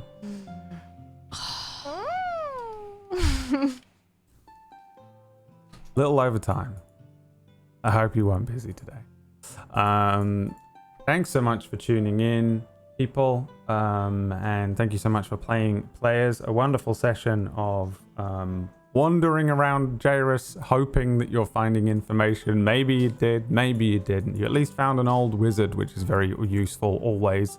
At least in an allied way. I mean, you found an old wizard in the first episode, and it was the worst thing ever. So there's always that too. If he's an Perspective. ally, he's a bit sus. in an allied way. For now. Wow, I hate that. No, thank you. And yeah, I think you also get that sense from yourself, Will, of weird kind of time travel there. We're going to do a quick round of shout outs before departing, so that people can go and find out where you find players are during the week, what you're up to, what you're doing. I think literally all of them are on Red Dead. I feel like I overheard you on the break convincing Jesse to join as well. So why don't, before we jump into all the Red Deaders, let's start with you, Fairlight. Where can people find you and things and stuff? Hi, you can find me on at twitch.tv/Fairlight_Excalibur. I'm live pretty much every day in the US evening times, currently playing Hades, Wildermyth, and XCOM 2, and whatever the heck else I feel like on any given day, which will probably be Red Dead here soon enough, but not yet. I'm still wrapping up all the other stuff. And New World's coming out. I'll probably be lost there for a while too. All right, there you go. What about you, Disby? Hi, I'm Barracks. I played Merlin for you today. Oh my god, today was such a great episode. Yeah, you can find me here Twitch and Twitter, Barracks. I play video games. Thanks for tuning in, everybody. Next week you will have a brand new transmutation spell. You're welcome. In your spell book. Oh my god. And well, assuming some time has passed. So I presume at some point next week you'll end up with a transmutation spell. Fuck yeah. What about you, Brian? What are you up to? Anything? What's going on? Where you at? I'm playing Red Dead Redemption RP. That's all I'm doing. I love it so much. I'm addicted. I'm fully into it. And I'm definitely not going to be doing that like as soon as we close the call. I'm not. Definitely not. Definitely not doing that. Yeah. Do I even need to ask, Leah? Are you up to? I'm probably going to be going live straight after this with some Red Dead. Hey. Yay! Catch me at 6 a.m. Bags under my eyes. Tomorrow night, I'll be online to do After Dusk. We'll be talking about, there's so many things, so many interesting little tidbits of information. So we'll talk about that tomorrow night on my channel. If you want to come on by, 10 p.m. British time. Yeah, we just like to, you give us your questions, and we maybe give you some answers, and then talk a lot, and you go, Jesus Christ, this is a lot of talking. I don't know if I can be bothered. And then that's that. And then I'm Mistlight's #1 fan. Well, yeah, I know, but still, you know. Anyway, yeah, it's been fun. I've been fixed. Yeah, if you do have questions, or if you have anything that comes up in these episodes that you want to discuss with anyone, you can do that. You can do that tomorrow on Leah's channel, but you can also do it in the Discord. Then Leah can also mine the Discord for questions as well. If you have any questions for like After Dusk, then you could always just post them in there, and then I'm sure Leah can pick them up and look at them as well, because not everyone can be there live to see that. So if you did have any burning questions and things, there's always theory crafting going on in the Table Story Discord, in the Mistlight sub channel, and other than that, I think you just have to wait until next week. Yeah, where do you stream, Brad? Make sure you check out Brad, our awesome DM. I've been playing Ghost of Tsushima this week, but I've also I got that COVID jab last week, and I have been a mess, and it's like been so difficult to stream that game because I'm like not the best gamer ever, right? But I'm also like wandering into these fights with this wobbly sword, like I want to kill him, but I can't. I don't have the reaction time, and I'm tired and things. But that's what I've been playing. That being said, though, my ISP is going down tomorrow for maintenance, and it hit 5 past midnight here, and I realized I'm so glad they didn't turn it off at midnight. Do you remember that week that happened before? Yeah. I was like, oh wow, like I realized that was how I realized we even went over time. I super was like just interested in what you guys were doing, but yeah, so I'm not actually streaming tomorrow, so it doesn't matter. Go and watch one of these people. Leah, if you're streaming now, we're gonna raid into Leah right now. As long as God, I'm not. I need to go do things first. What the hell? Just go practice her southern accent in the mirror for an hour. I do, darling. I gotta go warm up. She did it just then. All right, well then that's the end of the stream. Thank you so much for tuning in, everybody. Make sure you check out all of the other wonderful shows on Table Story and all of these wonderful people. And we'll see you next week for another episode. Peace out, boys. Bye. Bye, guys. Bye.